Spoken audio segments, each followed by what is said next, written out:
Right, yeah, we've got a lot to go through today.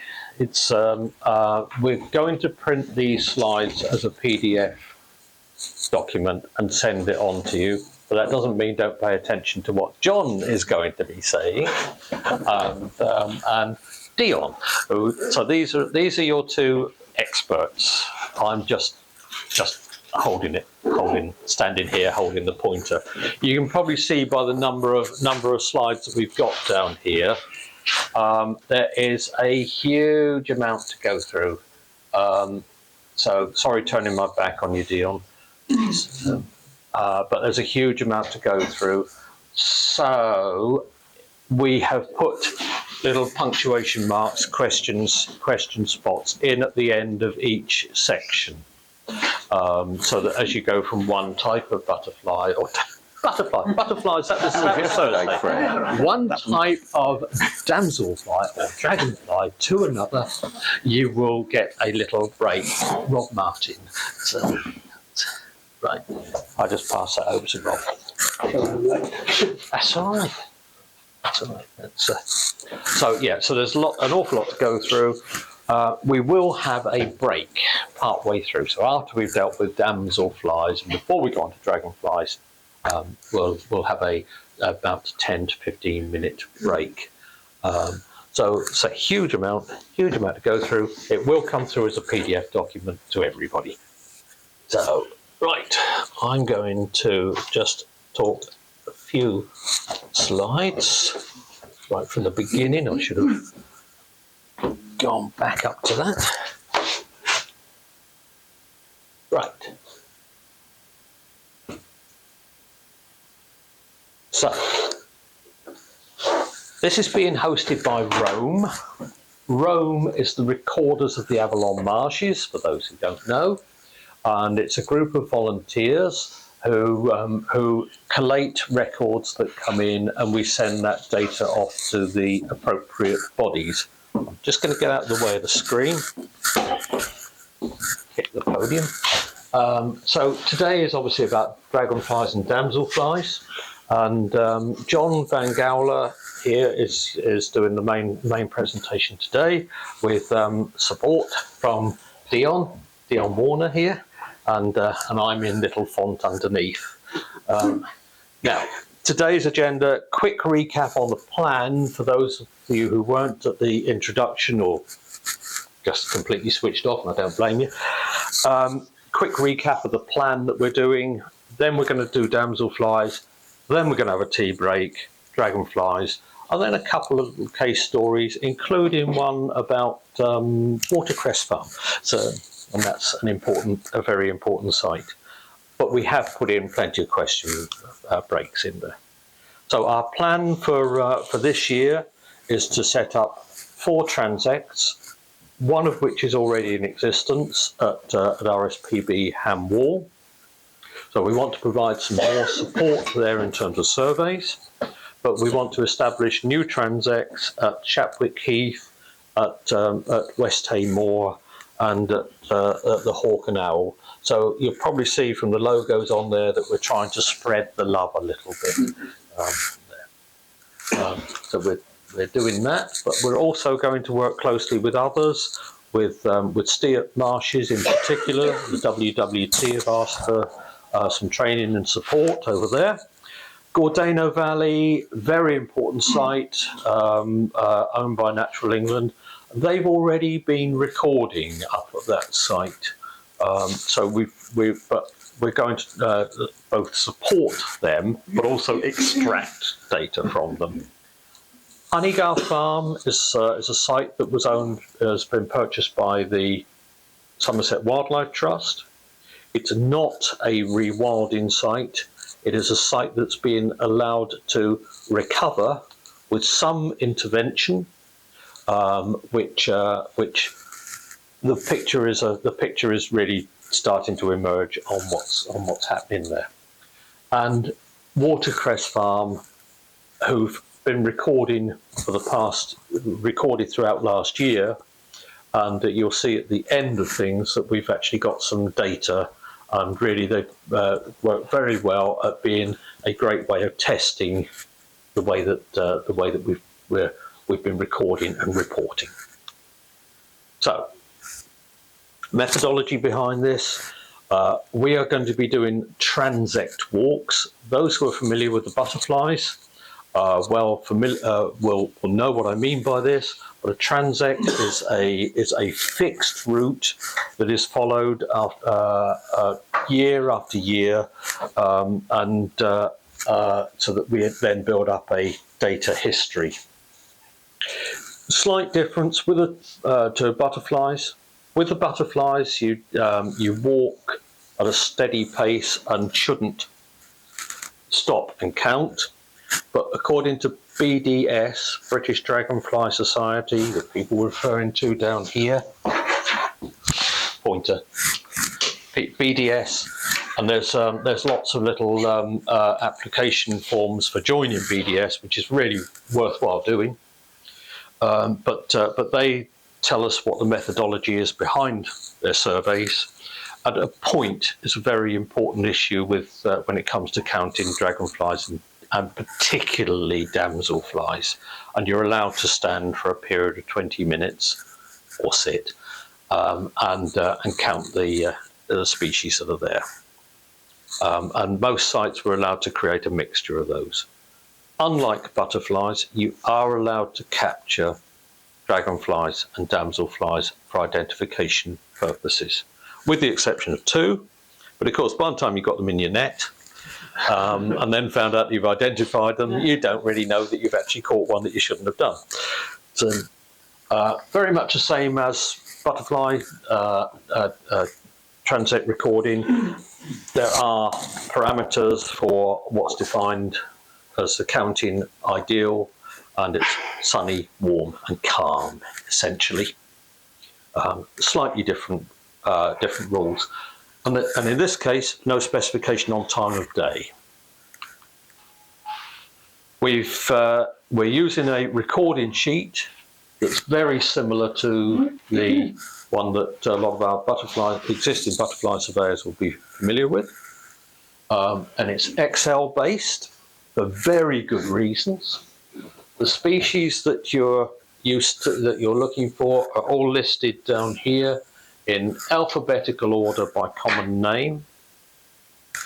So damselflies up on one side, up on one part, dragonflies down there, and somewhere to enter anything that's not listed on that site.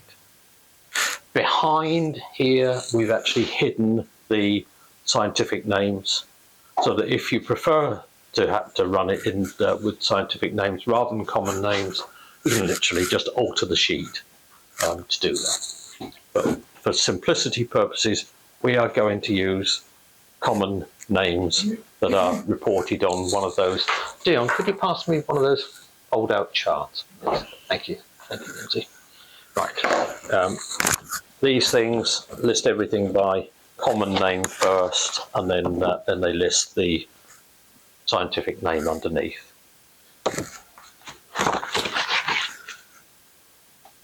Okay.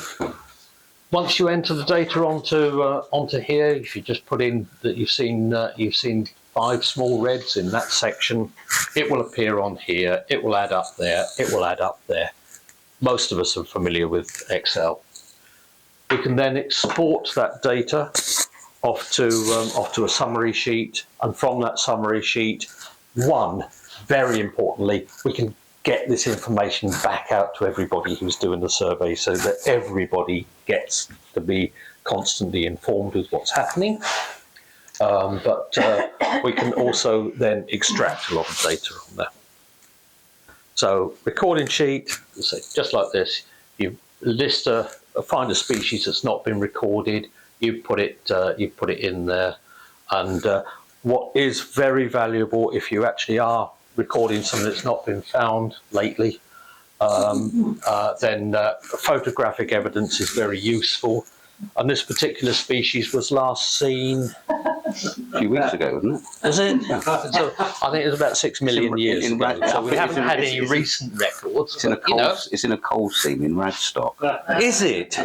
Is that where it is? Yeah, Radstock. Radstock. Okay, we haven't seen it around here, but about 6 million years ago. So records can turn up. You never know. And hopefully these days they've got 4 wings, and not 3. So what's next is that we're going to be running further identification days or training days for people. We're going to run a course. This is the Royal We. Running courses on confusion species and tenorals. Tenorals being those that have just emerged and haven't formed their colour, and their wings are shiny. They can't fly very well, so they just get eaten really. But Not all of them. Not all of them, especially those that come out at night. We're then going to be running another session on identification of the nymphs, and this is where you get wet and muddy, and that's important that we do this and keep these records going too. And the aim is for us to complete all of this by the end of July. Our friend Deon at the back here is recording these sessions. So the aim is to have these on the RoAM website so that you can actually get that and then fast forward through the boring bits. So, right, or just don't put boring bits on. Okay, so at this stage, any questions? Chris? So just quickly, on Wall, I know that currently Damselflies don't record the individual number, but they have a letter A, B, C, D, E based on volume. Yeah. So there's a kind of a, rather than be specific, because sometimes there can be a lot. Yeah. And I didn't know if that's a general thing or if that's just a housekeeping. I was surprised to find that the BDS do actually say count. Yeah. But I quite agree. There's lots of times with other species where number indications would be useful. I think with BDS say count. They talk about numbers, but I think that one we might have to. Yeah, I guess tweak. RGB must be putting. I know they're putting their data into BDS. Yep. So they must be somehow being able to Convert it into numbers. Yeah. They could just come in, right? Big problem with just counting, doing the way they're doing it is the different species you get flying together. Very, very difficult to tell them apart. It is. Yeah. Yeah. Yeah. You've got to count them individually, really. Dragonflies and archers and all that sort of thing. It's also really hard to count them individually. Yeah, exactly that. Yes. So Yeah. I don't know. I just think in terms of the methodology, we probably need to Yeah. I think we should all be doing the same thing. We don't want two differences. No, we don't want. I quite agree, because otherwise you can't compare site That's right. site for site. But I think this is something that we do need to refine. And I'd like it if we can refine that as early as possible. But the BDS are actually quite specific in saying count and count by number. But I mean, I do West. I've been doing West Station for about 18 years. Yeah. We always count in there. So, so we go, and that's for the RSPB. But they don't quite understand how we'll do it. So yeah. Anyway, I thought I'd mention it. Yeah. It needs to be Yeah. consistent. Need consistency, absolutely. Sorry. Should we go buy a net? I think the shops. No, you can if you like, and we will have nets with us when we go out and do in these days, so you can then get to see what's the ideal one for your purpose. I've got several different types of nets, and I'm sure John has. Yeah. And I know that Deon has. So try the nets and see before you buy. I use ones that twist and fold up, so that way you can compress them down to that sort of size. But you won't be able to use that for sweeping. You have to open it out. So it's but they're quite a useful net because you can put them in your pocket and carry them around. So. There risk of damage to the price when you use well, that's the reason I use a butterfly net, and that's much finer. using that sweep, they go in, they go right to the bottom, and you can reach down, pick them up. It's about a shorter than that, you tend to damage them. Yeah. We did quite a lot of this last year with capturing and handling, and we will go over that. There were probably a third of the people we were training didn't like the idea of handling anything, and that's fine. Just this, if it's necessary, We know how to do it. yeah, and how to do it safely. It's getting hold of 4 wings together and holding them. Anyway, let's do that. Let's do that because that's that part we can do when we're out in the field. One thing I haven't mentioned on there is what happens to the records that you collect.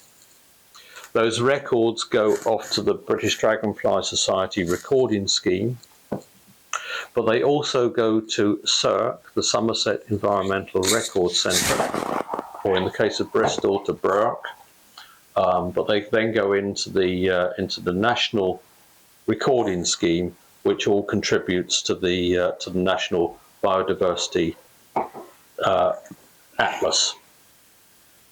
Very importantly, this is where RoAM comes into this. All the data is also duplicated to the site from which the records were made.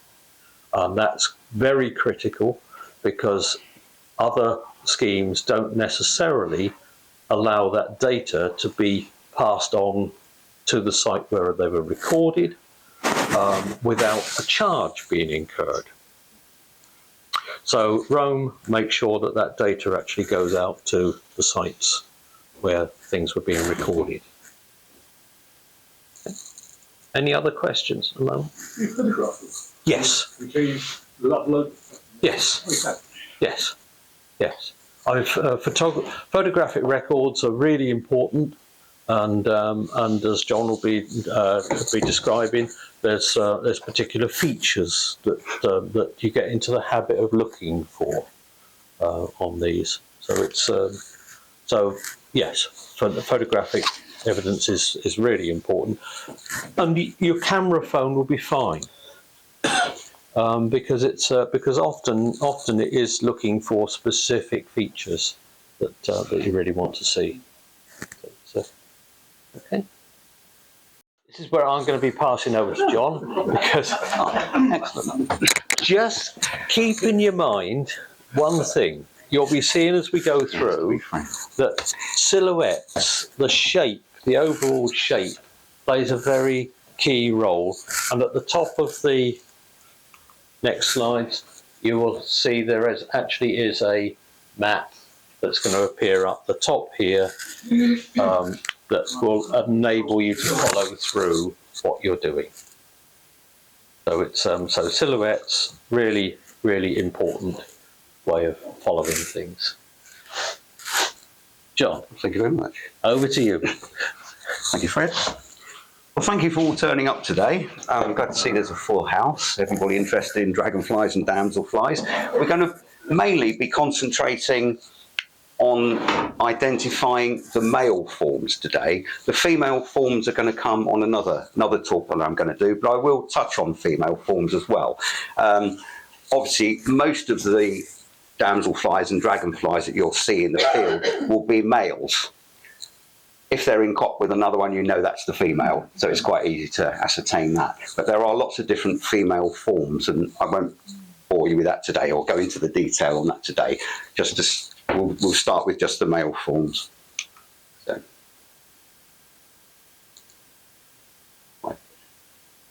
So silhouettes is a good way to start with identifying dragonflies and damselflies. They all have a certain wing pattern to them.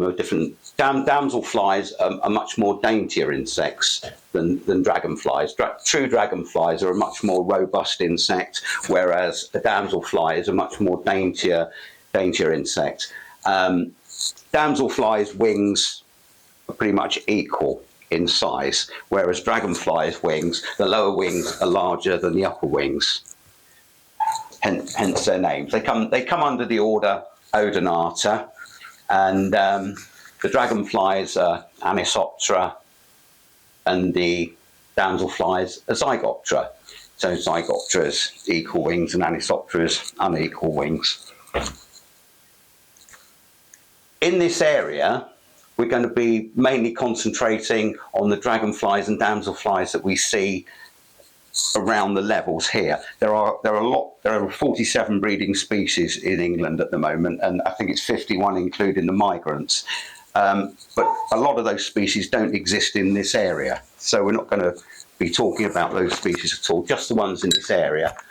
And with our damselflies, you can see a list there. I don't really need to go through them all one by one at the moment, because we're going to be doing that separately. We're going to be seeing a picture of each one as we go through later on. So there are the damselflies. With the dragonflies, we have skimmers and the chasers, the darters, the hawkers and emperors, and the golden ringed.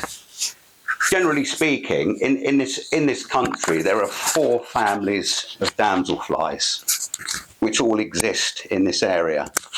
And there are 5 families of dragonflies. And with the dragonflies, 2 don't exist in this area, so we only have 3 families of dragonflies in this area. I don't know if anybody's ever seen an emerald or anything like that. I've never seen an emerald dragonfly here, downy emerald, or You'll probably get like north of the country. yeah. It's pretty, But, I think. yeah. So mainly these are the dragonflies that we'll find in this area, dragonflies and damselflies. Right, we'll start with the damselflies today. And here we have the families. As I said earlier, they've got a small size and a slender body. So we can start with the demoiselles, which there are 2 of in the area. The emeralds, which are commonly known as spread wings, especially in America. And in this area we've got 2. I've not actually seen the willow emerald myself, but people have said they have seen the willow emerald. But I've not actually seen a willow emerald. I've only ever seen the emerald, so that's probably the only one you're going to be seeing. And a worldwide name now for the Coenagrinidae and the Platycnemidae are pond damselflies. Pond damselflies are all the blue and red ones that you find, the little blue ones, the little red ones. They come under that banner now. The Platycnemidae is the white-legged. So that's going to be the white-legged damselfly. The Coenagrinidae are all the blues, the blue tail, the reds and the red eyes. So they come under those particular names. So we've got 4 different genuses of damselfly there. I'll go slow if anybody wants to take any notes. So the pond damselflies that we get in this area are the azure damselfly, the blue-tailed damselfly, the common blue damselfly, the variable damselfly. All of those ones have got blue on them. The blue-tailed not as much as the others, but they're pretty much blue. Then we've got the red-eyed damselfly, the small red-eyed damselfly, the large red damselfly, and the small red damselfly. The red-eyed ones are very dark coloured with blue tails, as we'll see in a minute with the pictures. The large red and the small red are very red, except for the females, but that's another day. They can be very black. And the white-legged damselfly at the bottom is very, very, very, very light blue, the male.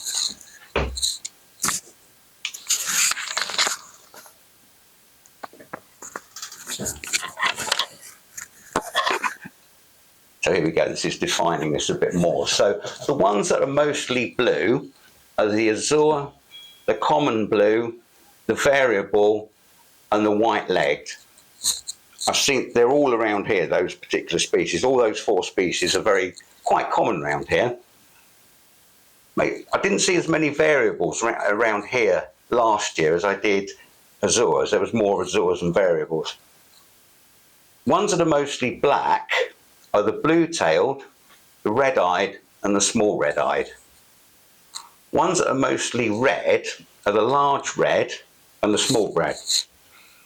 And ones that are mostly green sometimes can look a bit bronzy rather than green, but generally speaking they're green, and sometimes they may have a bit of what's known as prunescence on the older ones, which is like a little bluey waxiness on them, but generally speaking they're going to be green, and that's the emerald ones. So they're the species that we'll see with their primary body colours there.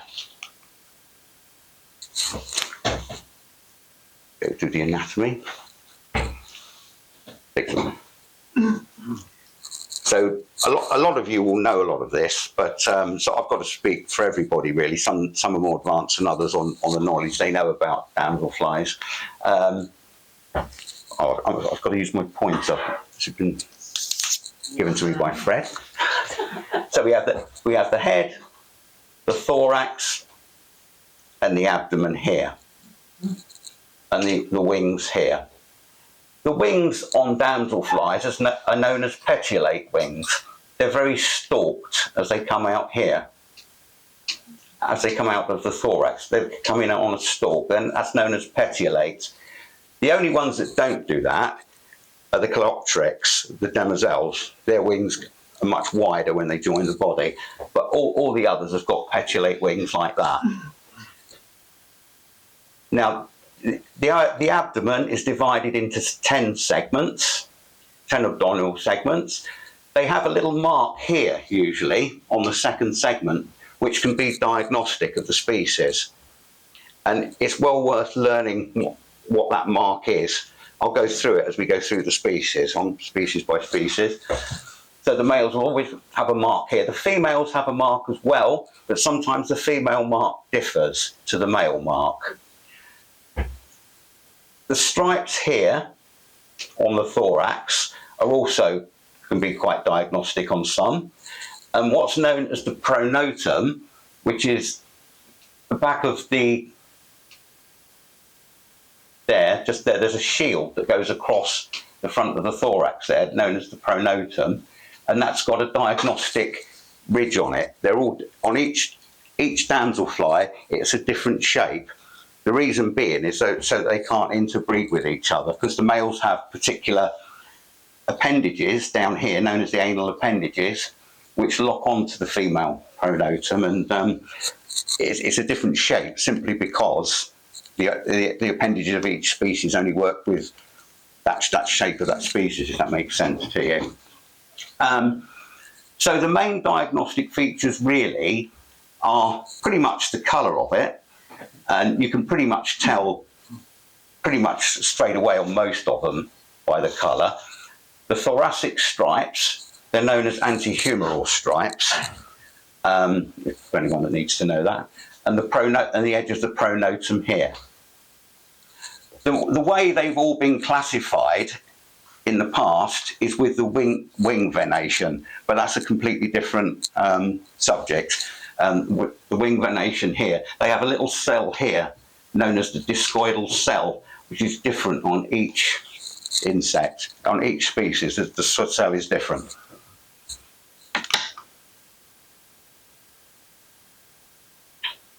So here we go.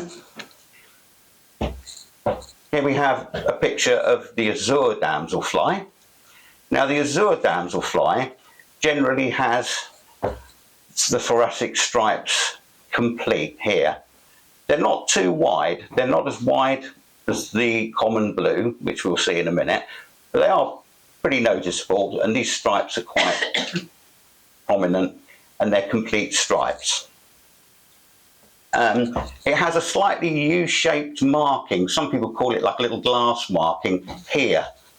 But it's very hard to actually see sometimes, because when they're at rest, the wings are close together, so you can't really see it. But just here is like a U-shaped marking on this part of the abdomen. The wing spots on all of the blue damselflies, these are known as wing spots. The true term is pterostigma, I don't know why people don't learn that, because everybody learns pterodactyl when they're little, so pterostigma's not too much not difficult. So they've always got black pterostigma on all the bluets.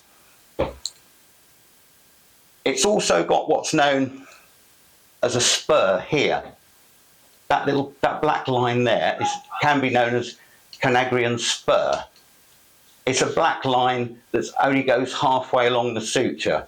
The suture is a line that divides the thorax. It has 3 sutures on the thorax. One here, that's the lower one, the middle one, and the upper one. But on the azure damselfly, it has a broken line, which it only goes pretty much halfway in.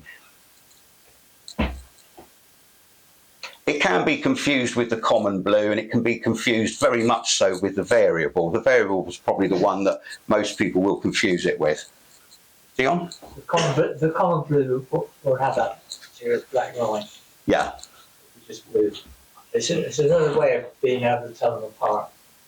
If you see them side on, good idea is to have a small 1.5 or something like that. Focusing on you would pick that up quite easily.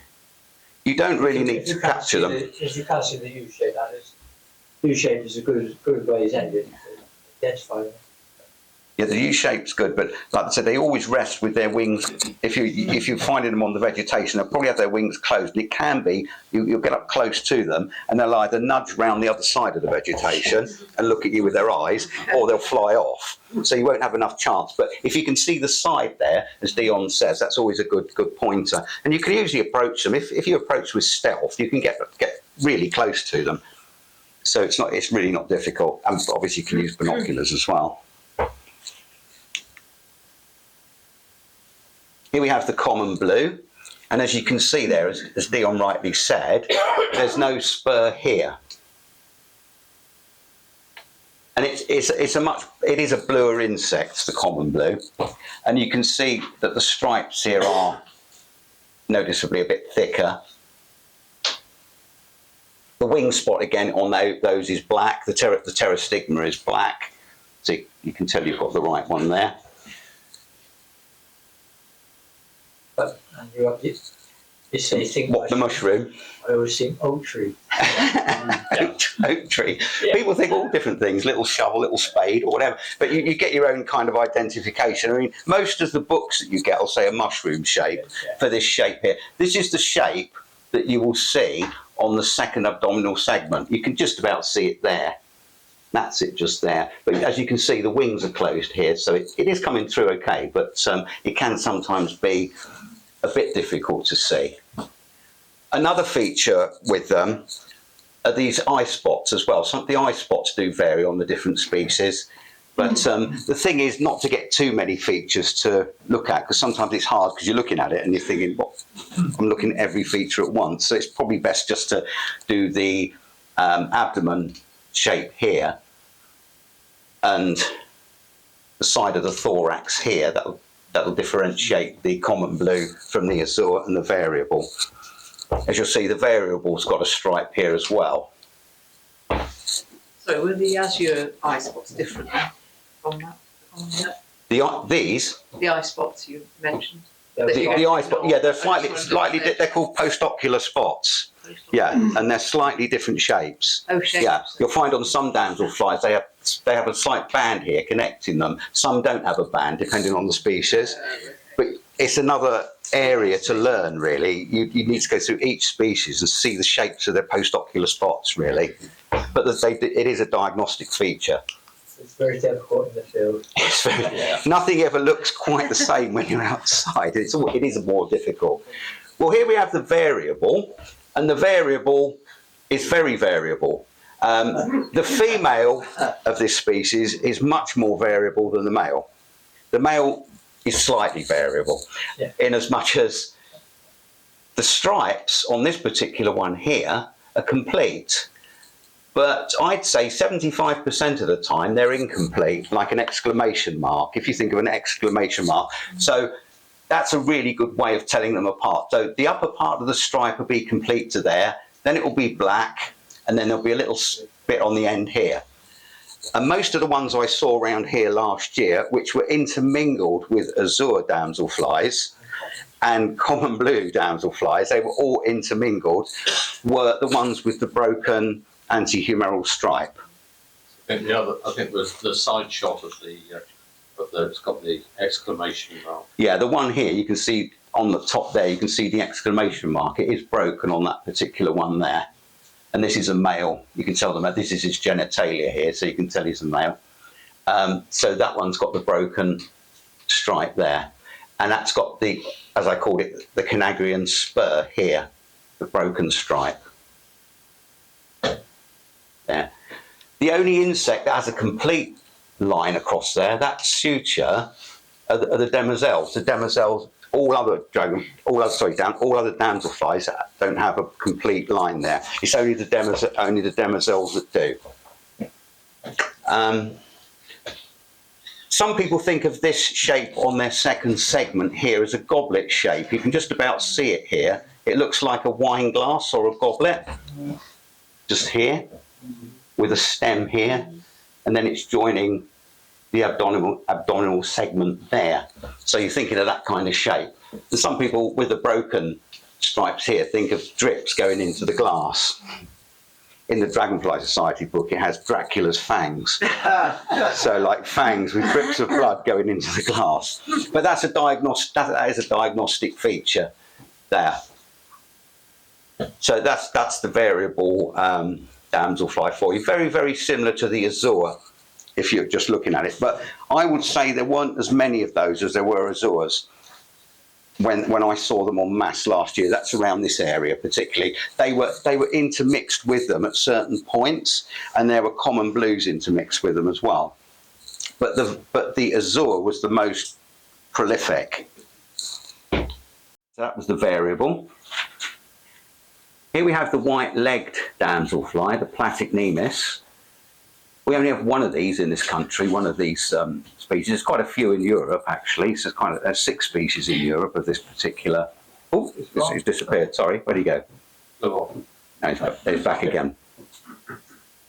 So this is a very easy one to tell, really, because the male is light blue, very, very light blue as it matures, and it has what are known as swollen tibia. Tibia are this section of the leg here. So Americans call them feather legs. Yeah, feather legs. Yeah, they're known as, the general term is feather leg swamp. So here's the tibia, the swollen tibia here, and that gives it its kind of ghostly feathery appearance on its legs. The front ones aren't swollen really. It's mainly the middle ones and the back ones. Like bingo wings. Yeah, pretty much. Yeah, and their pterostigma is brown. It's not black like the bluets. So it's got a brown pterostigma.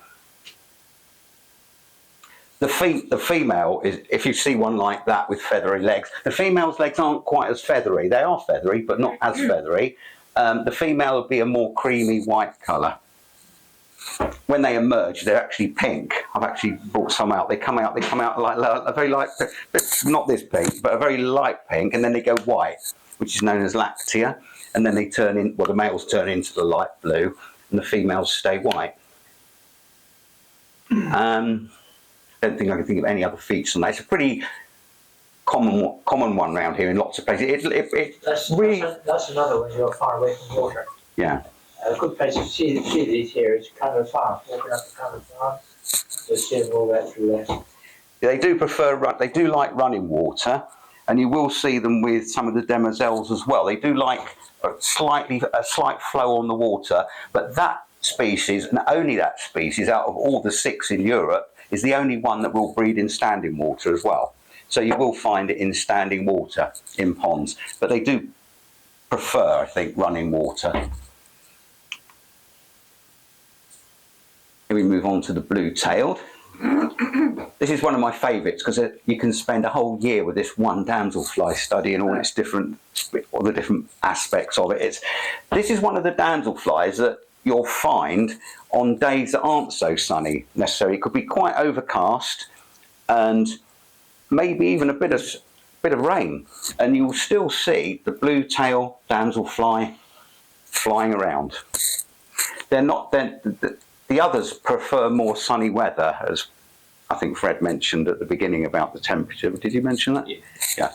The others prefer a more sunny day, but the blue tail, you can pretty much go out on a day like this and you'll see it flying around quite prominently.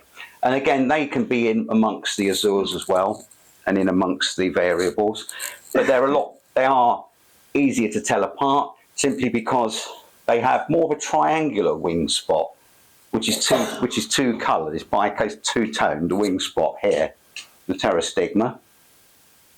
And it's got a dark body, and the blue is pretty much on segment 8 of the abdomen, the majority of the blue, and it goes on to segment 9 and 10 here, 8 and 9.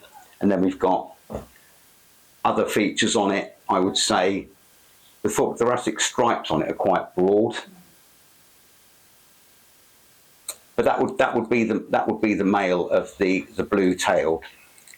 The blue-tailed one, all the other damselflies that we've looked at, you'll know they're females pretty much because they'll be in cop with them. I mean, where you'll see them all together, where the males will be joined up with the female, they'll be in cop and they'll be ovipositing together. So you can work out what the female of that species is, just simply because they're joined together.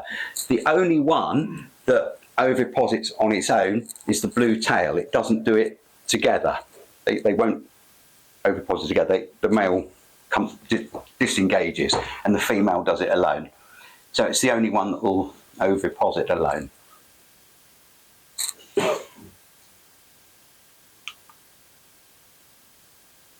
Red-eyed.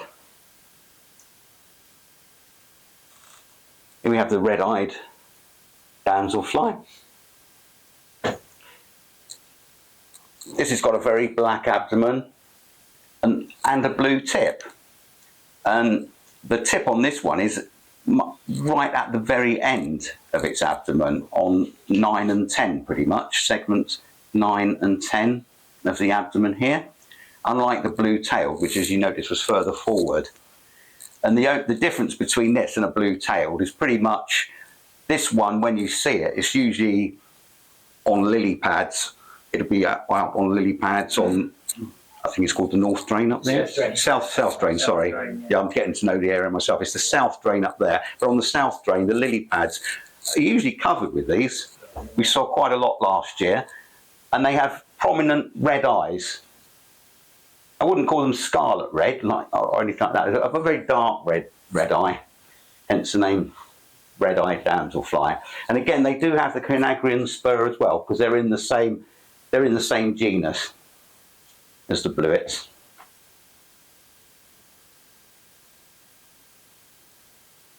Dark wing spots here. It's quite a large one, quite a large damselfly, that one. About like that.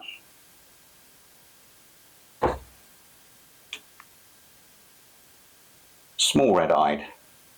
This one's making its way here. I've never seen one, to be honest, in this area. I have seen one in lots of other places, but I've never actually seen one here myself, if I'm perfectly honest. But Westay's the place, isn't it? Yeah. Yeah, there's hundreds of them at Westay. I didn't go looking for them this year at Westay or anywhere like that, but they've made a good inroad in this area. Someone just ran across the screen there. They've made a good inroad in this area now. They're very, very similar to the red-eye, except the blue extends slightly further along this segment here. So they got even more blue. You can only see that from a side view, though. On the top, it looks black, and it just looks like the red-eye. But this blue comes along a lot further here on the small red-eye, and the eyes aren't as dark red. They're a slightly lighter red, and it's a smaller insect, generally speaking. But similar. You will find them away from water as well. Down at Westay, you can walk along the tracks down there. There's some bits up on the bracken. I did a walk down there a couple of years ago, and it goes way through water. They've made really good inroads, these, haven't they? Yeah, the small red. Yeah. I saw those on that drain as well. Sorry, definitely saw those on the drain as well as the red eye. Yeah. You did you? Yeah. We managed to get photos of them and then we were able to look at the diagnostics. The tail part, yeah. That is the main diagnostic feature on it, really. But they've only come in the last 10, 15 years. Yeah. First one I found was a kind of decoy, walking back a decoy on a sweet track. I found one along there. And that was the first one I found. But it's quite Yeah. university now. We'll definitely go out and find some this year. Eyes are slightly different colours. One's Yes. slightly darker, the red eyes. Red eyes, much redder. Much redder. Much redder. Much paler. That's a paler orangey, tomatoey sort of colour, like a yellowy, ready tomato colour. Yes, it's not as red really, but beautiful insects. Here we have the large red. This is a very large damselfly. This is the first one you'll probably see at the beginning of any year. It's usually out in April. And it's a big, robust damselfly. It's quite a big, robust damselfly, the large red. But they do fly further into the year than the early part of the year, but not right the way through. And that's a very large insect and a very obvious insect because it's large, it's red, it's got the black segments on the abdomen here. It's got the very red antehumeral stripes. It's got a band in its eye. It's got two bands actually in its eyes, in its compound eyes here. And it has black wing spots as well. And it has very black legs as well. So the male's got very, very black legs. You can probably see these in a March. I suspect this year they will be around. Yeah, because of the way the year is, yeah. Because it's been wild. Yeah. I found them in March. Yeah, quite easily really, isn't it, to see them in March, yeah. But they'd probably be more of them at the end of April. They'll be just coming out in March and things like that. So yeah, really, really nice insect. There's three. Well, I think there's four female forms. There's three female forms of that, which can be confusing. But we'll clear all that up on the female day because we have a complete black version of that one as well, which isn't really red at all, and that's a female. But the ones you'll mostly see will be the red ones. And if you see it in cock with a black one, you'll know that that's a female. The black ones are extremely rare around here. They're not the most common females are the red ones with a bit more black on them than these have got, which are known as typica. Here's one here. This particular one's got yellow stripes. It's not as mature when it's got the yellows. They start off with yellow stripes, and the ones that are known as melanotum stay with yellow stripes as well. But that's another talk.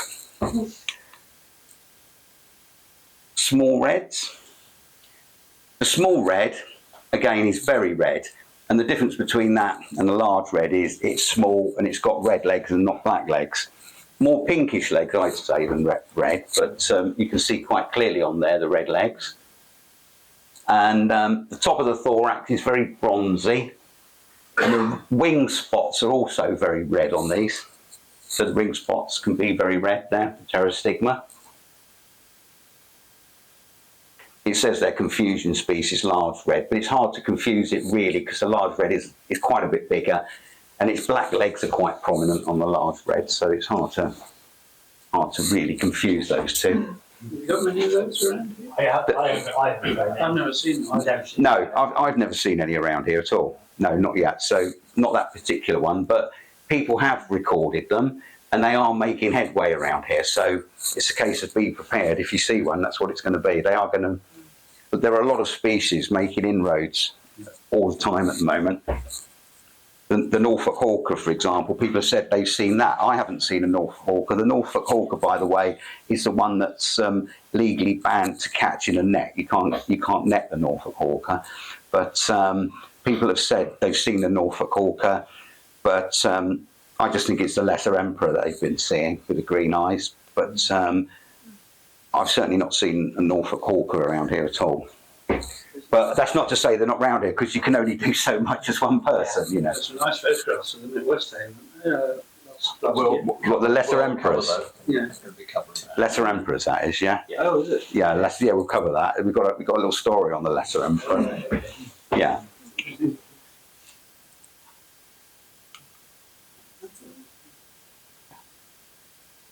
Here we have the emerald damselfly, as Deon pointed out. They're known as spread wings because they're the only damselfly that rests with its wings spread out.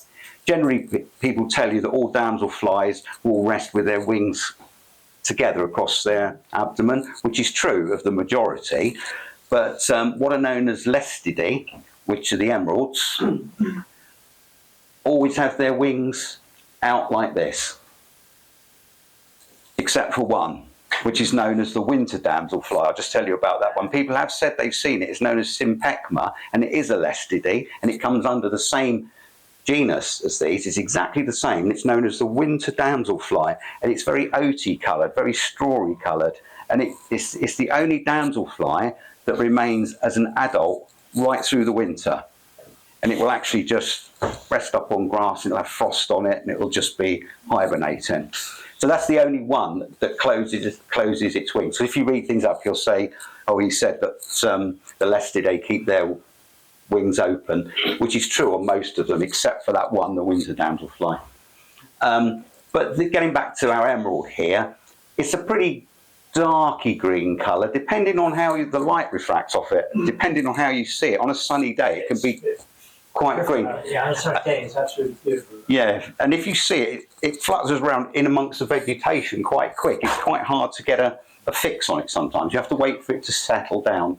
But it will, on an older insect, it will have pruinosity as well. Pruinosity is a waxy bloom that a lot of male insects get. It's a blue. It can sometimes be a grey colour, but it's that bluey, bloomy colour that comes on there. It can be rubbed. You can actually rub it off here.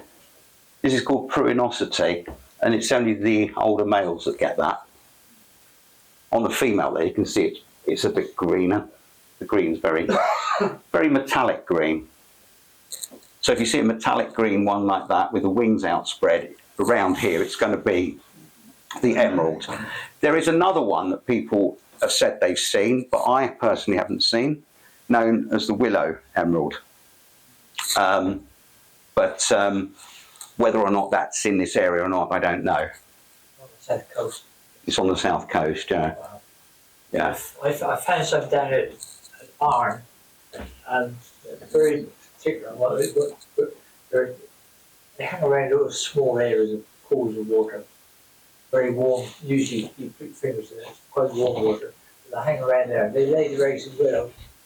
If you see a willow with lots of little spots on, tells you that they. Yeah, they create galls on the actual willow, what are known as galls on the actual willow. The willow emerald's got pale wing spots as well, so you can tell the difference. It's the other one's the emerald's got dark wing spots, as you can see there. Oh, the willow emerald's got pale ones. The other thing with the emeralds, they're a late emergent.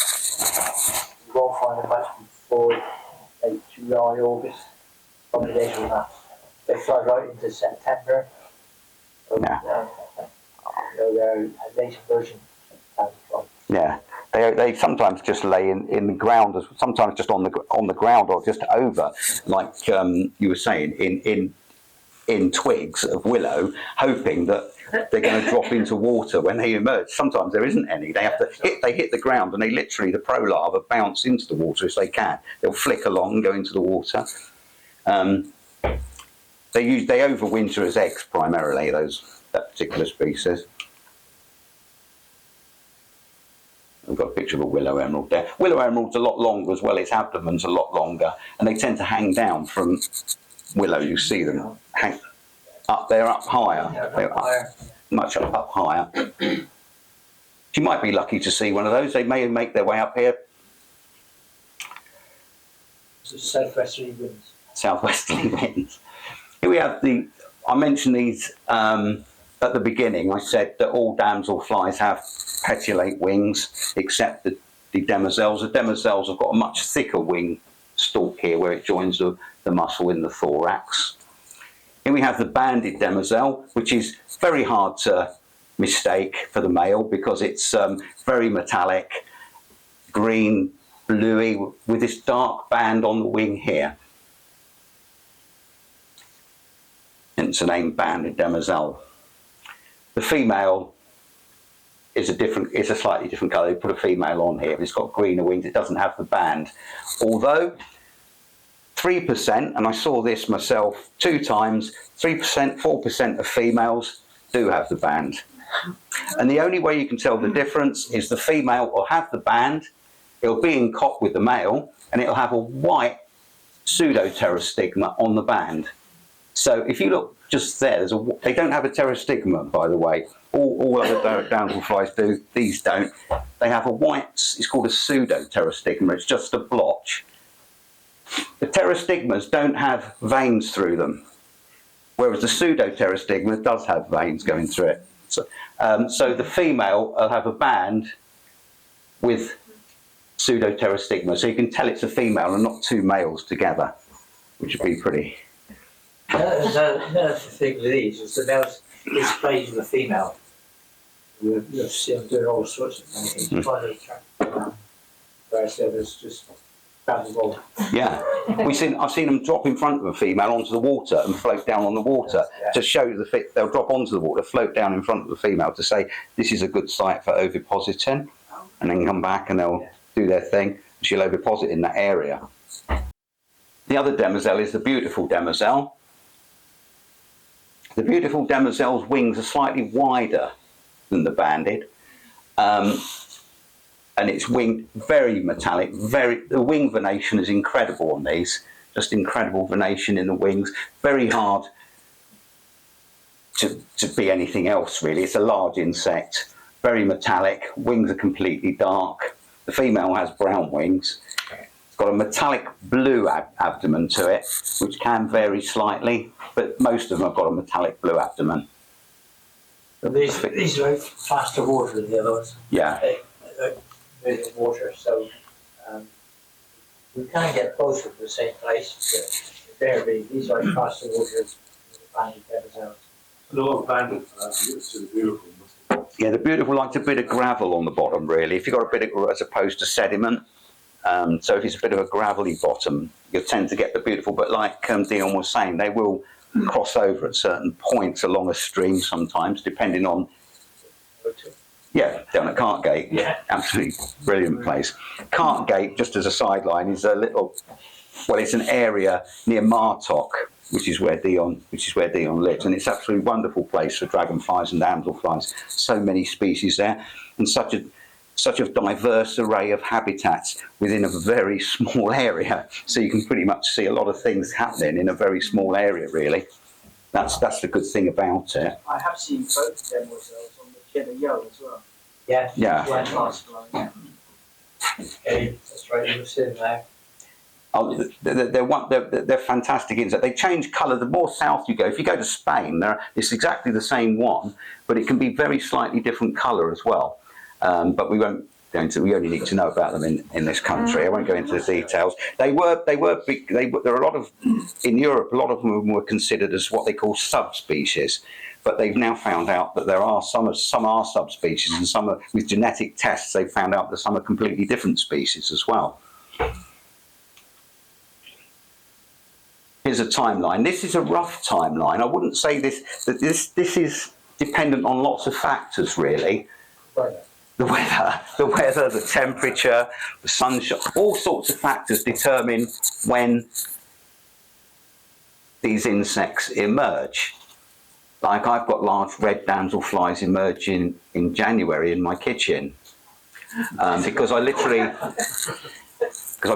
breed. I'll be bringing some along to some of the other talks that we have to show you. But I like to sort of bring them up myself just to watch their different stages of development, and that. It's just a personal thing, really. But this is a general timeline with the damselflies. So if you're out and about, as Deon was saying, the large red will probably be around in a couple of weeks. Maybe you could probably see it in a couple of weeks' time. So it's quite exciting to get out and see if we can find that one. The azure, the variable, and the blue tail will follow on pretty much. These are not in a particular order. It's not like the azure come out zonk, then the variable a few weeks later, and then the bluetail a few weeks later. They overlap a little bit, but it's a generalised kind of thing, really. So you can see that these ones are coming out earlier, and the red-eyed, small red-eyed, common blue. I've seen common blue a bit earlier than this, but generally, banded demoiselle, white leg, beautiful demoiselle. This is all in May, and in June, probably sometimes a bit later with this one than June. But I haven't seen one in June, but some people have. So we put it on there for June. So we could say July. I think it's quite global warming. Are they getting early and earlier at that time? Birds are right. Yeah, definitely. Yeah, definitely things are happening earlier and earlier. But you'll get a zero back in August, September time. Yeah. In nature. Yeah. They go right through. They go right the way through. So Just though they only live for something like a month, something like that. but this is first emergence Always a time very long right, time. yeah. rather than duration. Yeah, rather than duration, because a lot of them have quite a long duration. Some have a shorter duration. So that's probably when you'll first see them, generally speaking. So here we come to the questions time. Has anybody got any questions about anything? Damselfly. You mentioned habitat in terms of species, but I mean, we've seen at Watercrest, we've seen quite a few of the blues in the same area, haven't we? So I assume that most of them would be by standing water streams. Yeah, well, the blues can be by a canal, by a stream, by standing water, pretty much anything really. Some are more specific on where they'll be. So the white-legged likes a bit of runny water primarily. Most of the white-legged species do, but the one in this country will be on standing water as well. So you'll find it on standing water, where you'll find the white-legged with the demoiselles. The demoiselles are on running water. They're always pretty much on running water. I have seen some near standing water, but that's obviously because they've come from where they've emerged and they've flown around and they're looking around and they're just maturing, ready to come back to where they will breed. Some damselflies go further away from the water body that they've emerged from to mature and then come back to breed to the water body again, whatever that would have been. Yeah. I was just going to ask you in terms of the standing water versus running. The fact that in 90% of our rivers we've got sewage in now, driving them to use more for standing water, it might be cleaner. Yeah, in some ways you could say that, yeah, especially with the white-legged one. Yeah, definitely, because it really does like quite clean water, really, if it's running. But like you say, some of the standing water is cleaner than some of the rivers. And the demoiselles, yeah. You will find some of the demoiselles in quite wooded areas as well. Yeah, demoiselles will be in quite shady areas. A stream can run through a wooded area, and you can see the beautiful demoiselle in quite a wooded stream, as opposed to out in bright sunshine necessarily. So that's a good place to look for them. Sorry? They're difficult to spot though, in the shade. They can be, but you're surprising. You know, if you just, it's like anything in the natural world. If you're just slow and sure and you're just looking around and you're observant and you know what you're looking for, over a period of time, you tend to home in on them. You tend to find them. It's like if you said to me, look for particular bees, I wouldn't be very good at it at all, because I don't really know very much about bees and their habitats, so I wouldn't be very good at that. So I'd have to go out with someone like Deon, who knows everything about bees. And, well, he knows a lot about bees, and he would show me, and then I'd instantly be homing in on that particular thing. You'd get to kind of know it. I used to, as a child, I used to catch damselflies all the time. My grandfather used to take me fishing as a small child when I was 5 and 6 years old. So I'd always be near a canal, a stream, a pond, and damselflies would be part of the equation. They'd always be there, damselflies and dragonflies. And I used to catch them all the time, always catch them with one of those little pond fishing nets you used to get, with a little horrible net. It wouldn't have done them any good. I'd probably killed a few as well. But it was the way I used to get used to knowing what they were, just catching them as a child. But you get to kind of know that. You get to know a way of being with them when you're out and about. And it's also good to come out for a few of the walks, and which we're going to be doing this year with us, and then we can sort of point you in the right direction with certain things. And there are some damselflies that do prefer specific plants, water plants and certain marginal vegetation, and there are others that are quite random. They'll just like a lot of different things. Like we said on there, the large red eye, you'll mostly find it on lily pads. You pretty much won't find it on a... Saying that, we did see some on a tree up there actually, but pretty much 90% of the time they'd be on lily pads. So they do like specific plants as well. And you get to know that, and you get to know where to look for them. And when you do an area, I mean, I'm not as familiar with this area as I am with the New Forest or Norfolk or Kent and Surrey, which I've done a lot of work there. I've done a lot of dragonfly work in those areas. I'm getting to know this area more myself, really. But what I've done here, I find year after year, the more you do it, you know where they're going to be pretty much. You pretty much get to know what's going to happen every year and when it's going to happen, because similar things occur all the time, unless there's a environmental disaster and something's eradicated, some water or something. But I think that takes us to the end of our first section. So we've got a tea break now, and then we come on to dragonfly time. So I hope you've enjoyed the first... Right, we'll quick rundown on dragonfly anatomy. Very similar to damselfly anatomy, obviously. These are all...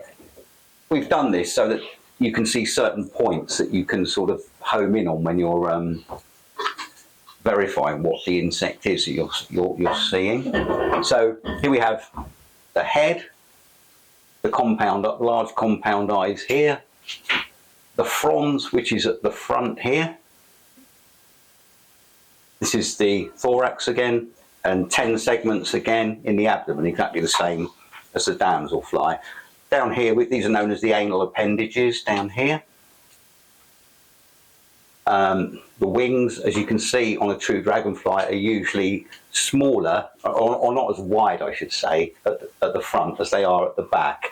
The reason they're wider at the back is for gliding. They tend to conserve their energy by gliding sometimes, quite a bit of the time. They won't always be flying the wings like this, they'll sometimes glide, and this enables them to glide quite a bit, especially using this in here, which is called a membranal, this little grey patch here.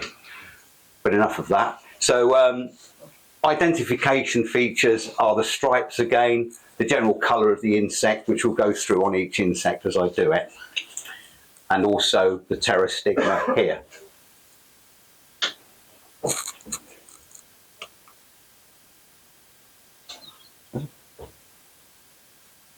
Sorry, I'll just jump through this one. Right, we'll start with skimmers and chasers.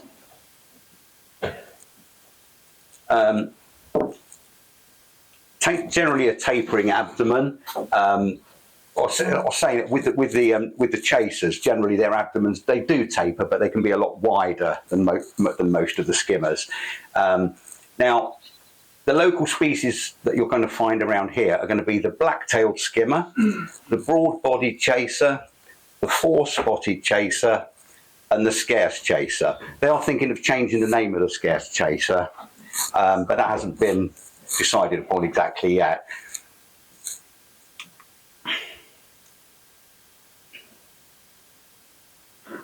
So the black-tailed skimmer is our largest skimmer. We've got two skimmers in this country. One called a keeled skimmer, but the black-tailed skimmer, the male, you usually see it with the pruinescence on it. I mentioned pruinescence earlier on, pruinescence being the waxy bloom on the body here, and it's got a very black end to its abdomen here. The female is they put the female body here, it's a completely different colour. It's got like a lattice work on it, almost like a ladder on the yellowy body. Skimmers, generally you'll find them on the ground with not really a lot of vegetation around. They'll be quite open. You'll be walking along a path next to maybe a stream, and there'll be stones and maybe a bit of wood over there, and the skimmer will be down on the stones in front of you, and it'll fly off quite quick across the water. Generally, their wings are coming forward slightly like this when they're resting on the ground. You'll see them. So here we have a picture of the black-tailed skimmer. As you can see, the pruinescence on the male body there. The wings go forward like that.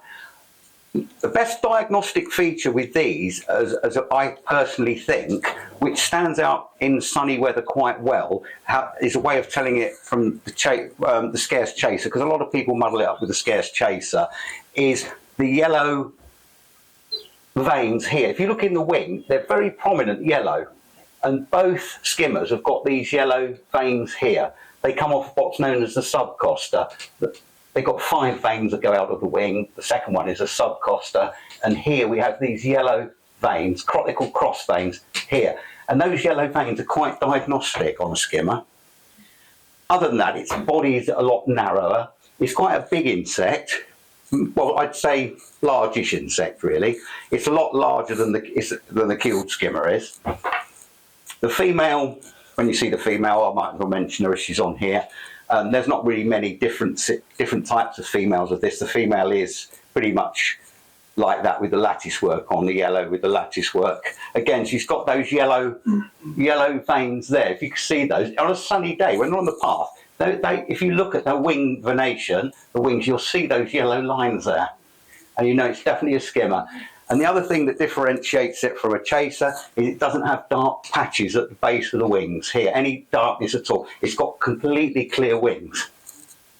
It gets a bit of an infusion on an old one, a slight orange infusion when it gets very old, if it's lucky to get very old.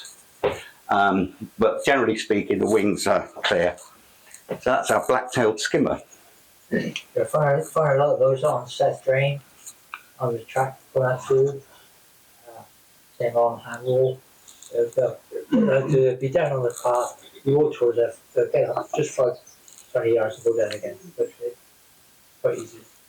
Yeah, they'll fly up and fly along down again in front of you. They pretty much be settled on the ground, pretty much. Here we have the broad-bodied chaser.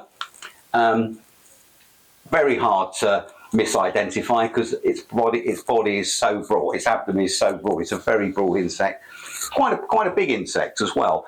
But the males and the females have these yellow markings along the abdomen, which on the male tends to disappear slightly when the prunescence comes on again, because again they get the prunescence on the body, the blue prunescence on the males, whereas the females are easier because you can see the yellow there.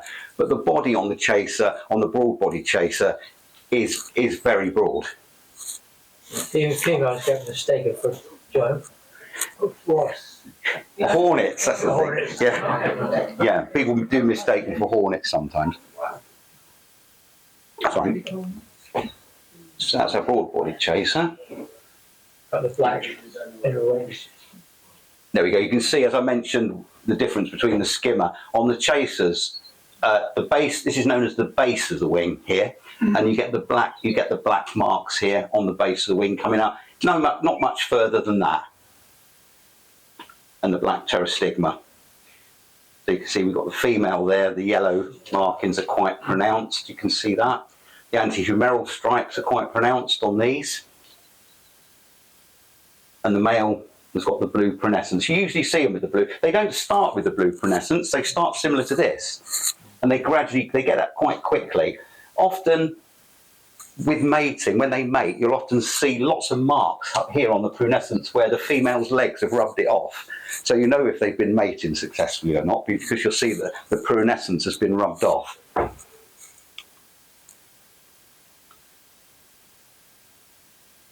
Chasers. Four-spotted chaser.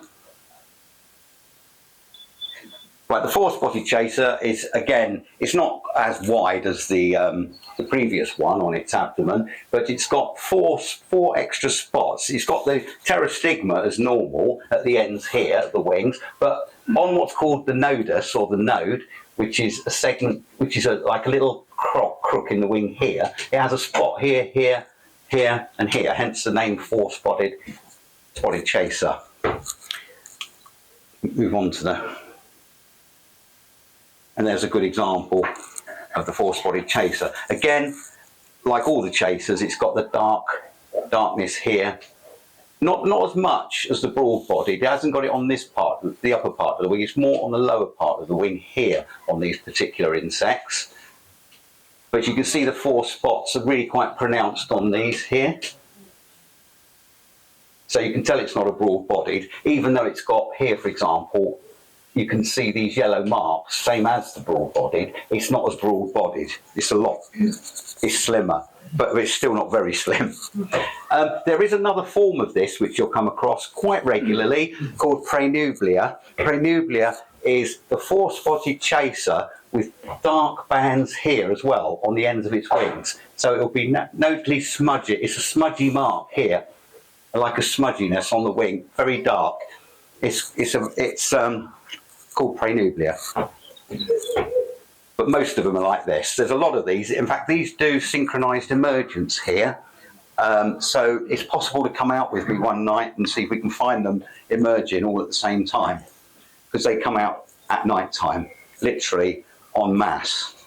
We are going to be doing a trip on West Hay Moor to the time when John feels it's right to look for the mass emergence, and we're going to link that with an evening of moth tracking.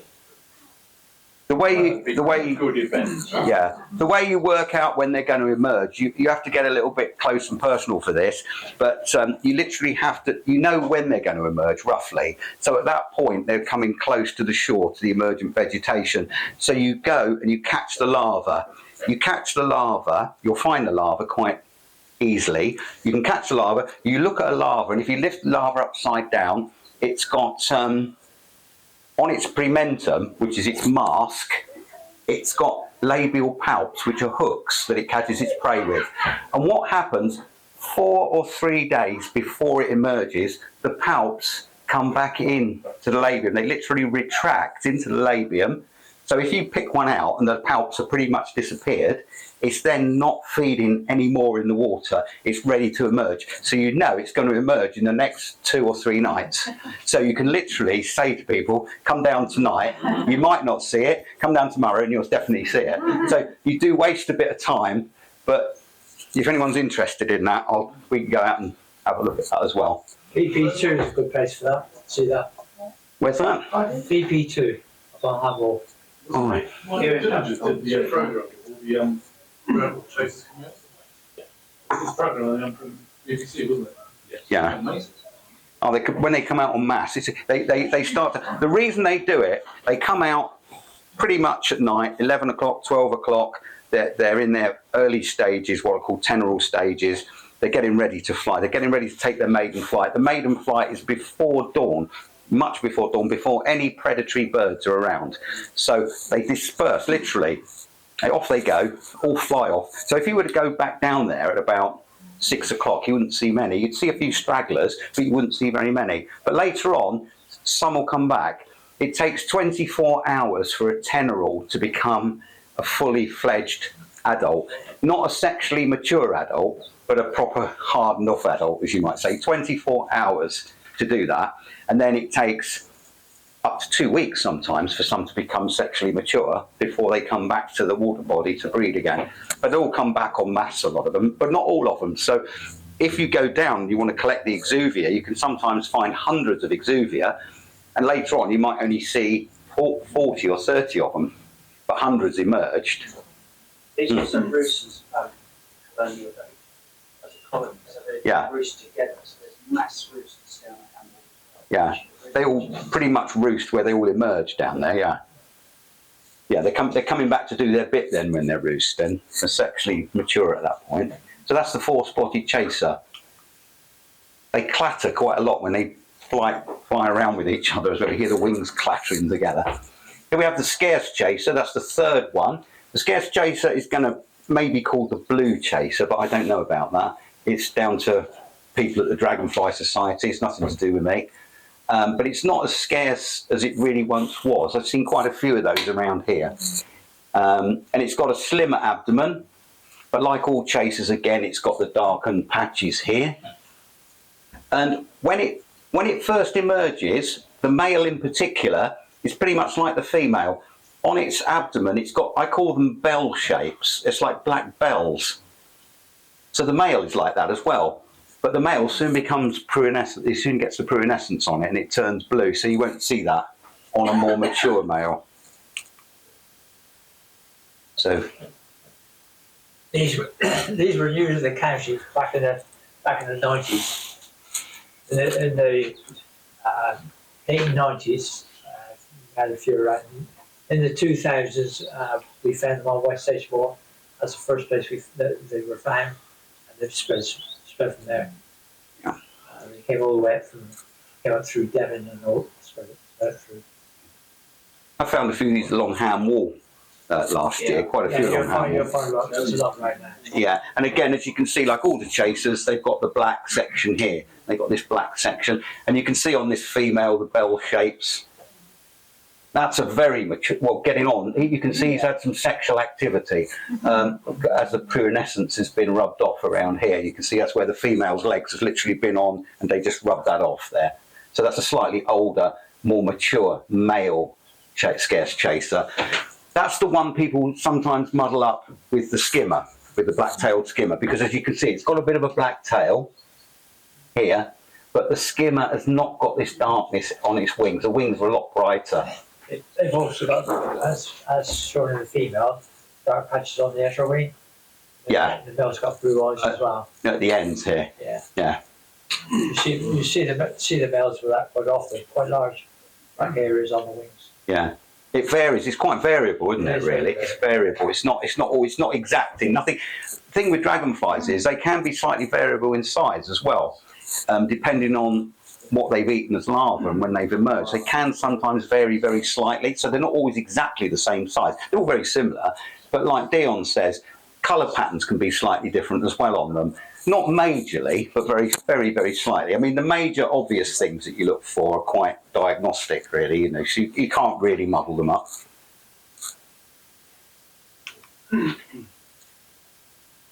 Anybody got any questions about any of that? No, all good? Well, when we found them on West Stage Moor, I had a gentleman from Devon bring me to Exuvia because he wanted to do DNA on them, but I just couldn't find them because those particular things, they haven't got anything up to 2 meters away from water to emerge, so it's always difficult to find them. Yeah. The scarce chaser, that is, yeah. Yeah, they'll be on a tree. I mean, I've seen them kind of 6 feet away from the water. You have plenty of trees. Yeah, so it's like, where are they? I know. They have to make the most of it. Yeah, sorry. John, what time of year are we looking at for mass emergence? Well, the previous one. Yeah. Four spotted. Four spotted. May? End of May? Okay. It depends on temperature. It depends on temperature. Temperature and humidity is another thing. It's all to do with that type of thing going on. I mean, I don't think anybody really knows. No, it's just I've seen a mass emergence of migrant hawkers, and they were well away from water. I was doing a butterfly survey on West Stage Moor, and I was walking down over swell woods, and at the bottom of the trees were hanging with them. Yeah. I've never seen so many before.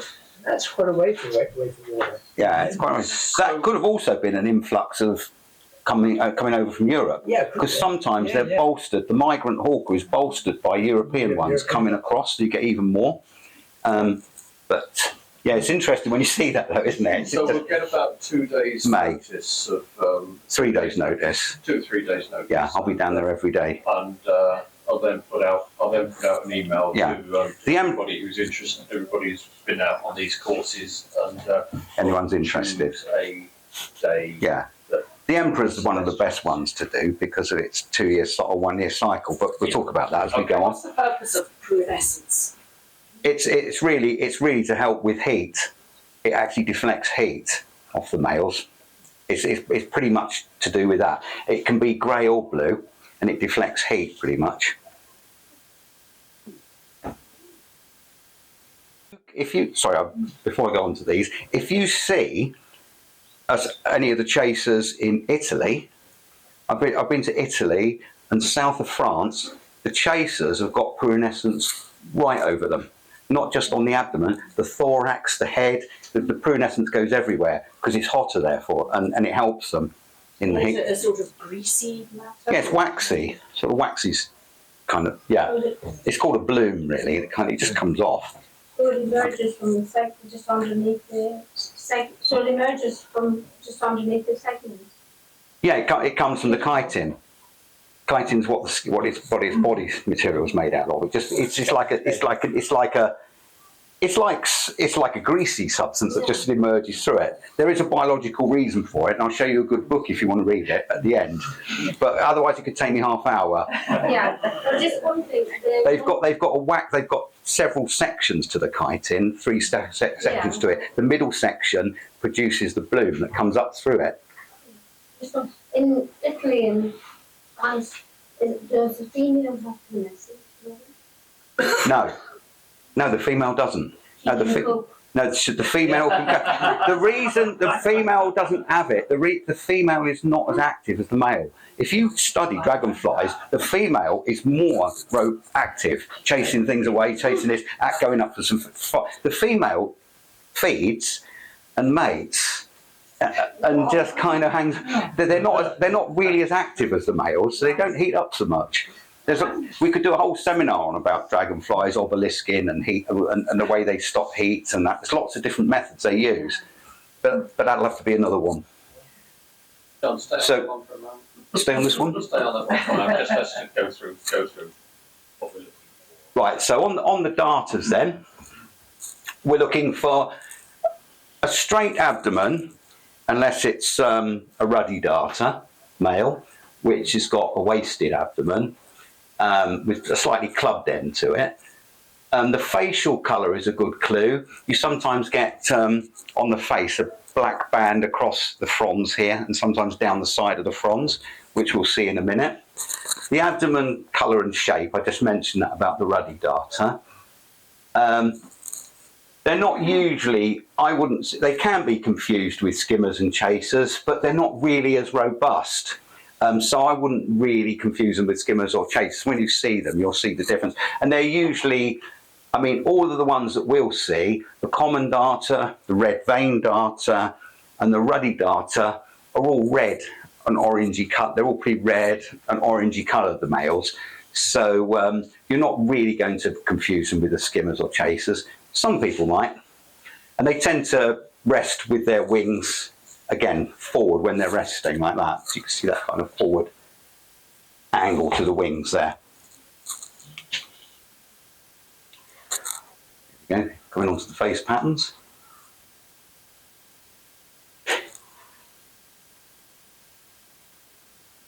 Here we have some darter face patterns, courtesy of Fred.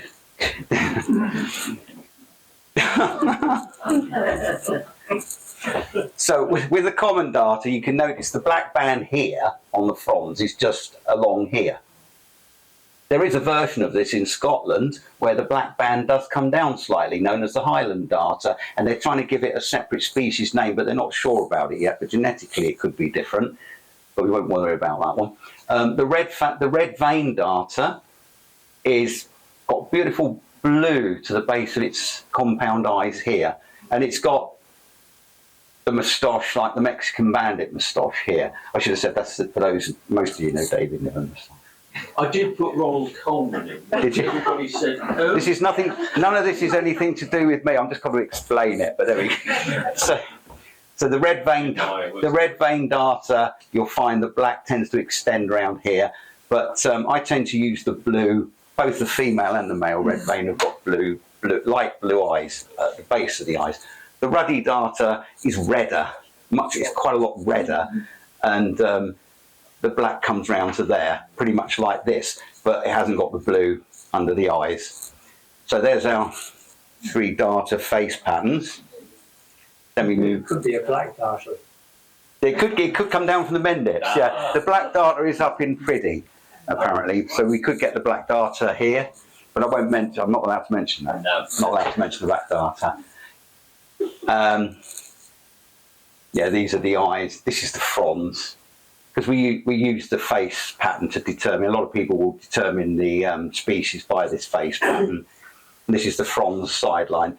Fronds is pretty much a name for a forehead, really. It's just the forehead of the insect up here. Yeah, look to the facial coloration.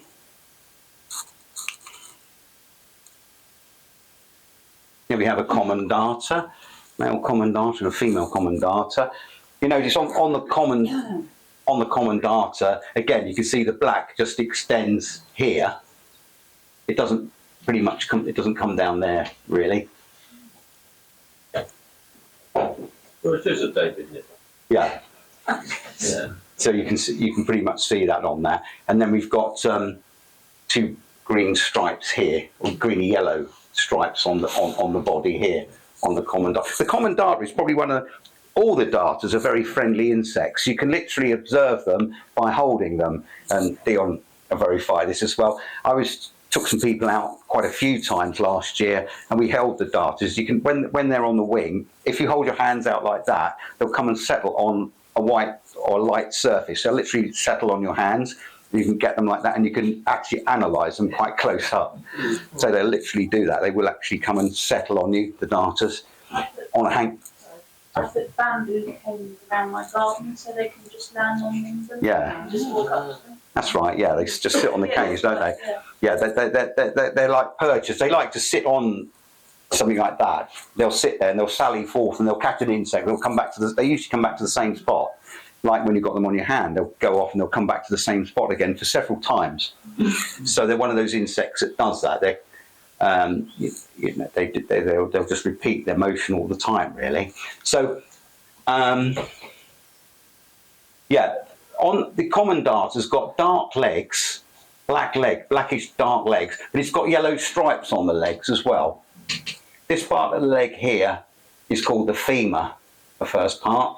The femur's got a yellow stripe, and the tibia's got a yellow stripe on it as well. You can just see the yellow stripe on those two parts of the legs. The female is more of a green insect down there.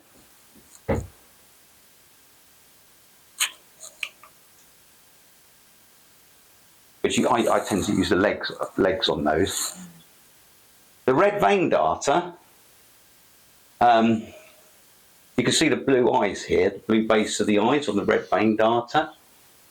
Can't quite see it in that picture, but it tends to be a bit bent round a bit. That one's got slightly blue eyes on there as well. You can see the bluish. The blue does vary with age, really. It does change with age on the red vein darter. But the red vein darter doesn't do what other darters do. It's very active. It's a much more active insect than the ruddy darter and the common darter. It's much more active. And the other thing it does, it breeds twice in a year. So the early ones lay their eggs. So May and June, they lay the eggs. The eggs take less than 2.5 months to hatch, and then you get a new supply.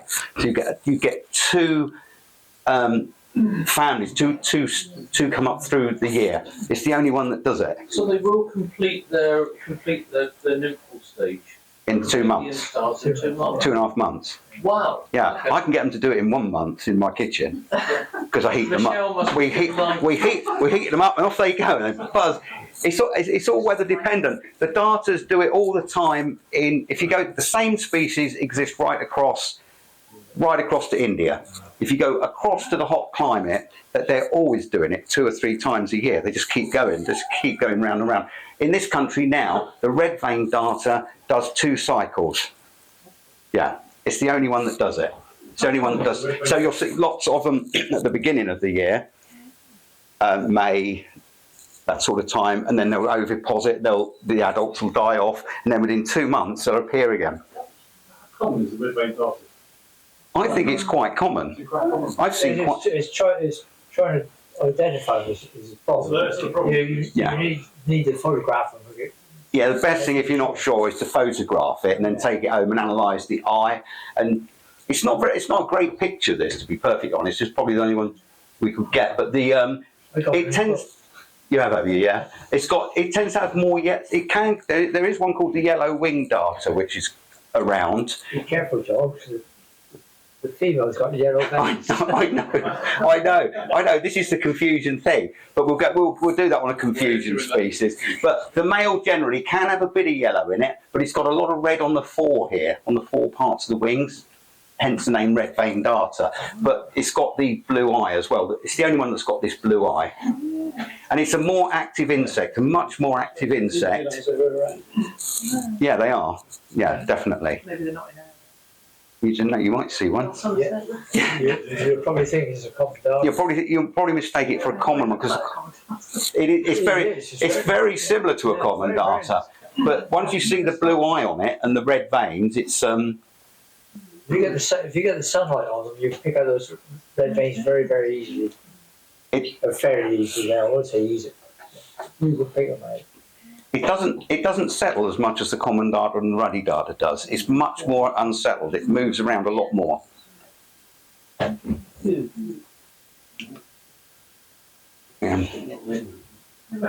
Here's the ruddy darter. Ruddy darter because it's very red, very reddy orange, and you can see here it's got if you look at it from the top down, if you're looking at it from up above, it's the waist goes in quite a bit, so it gives it a sort of clubbed end to the abdomen here, and you can see how it's perched there with his wings forward there. Good way of telling that was by his black legs. Yeah, by his black legs. Very black legs. They do this. It's called the greenhouse effect. It's actually cooling off his thorax when he's been flying because they heat up quite dramatically. The hottest part of a dragonfly, where they get the hottest, is here because of the wing movement and the muscles and everything. So they need to cool themselves down quite a bit. When they get really hot, this particular species is an obelisk. Obelisk means the whole abdomen will go up in the air like that. So this will stay here and it will go right up like that to deflect the sun's rays off of it. So, sometimes if they're too cold, you hear the wings going. That's just to warm them up. But nearly all dragonflies do that in any case. Wing whirring. Wing whirring, yeah. That's the thing you see in the early morning when they're getting ready to fly. They'll do the wing whirring, the clattering of the wings. It's a good time to observe dragonflies. And most people think, well, it's got to be bright sunshine, but you can go out if you know where they are, the area they're in. You can find a lot of adult dragonflies perching first thing in the morning, and you get some great photographs of them if you know where to look.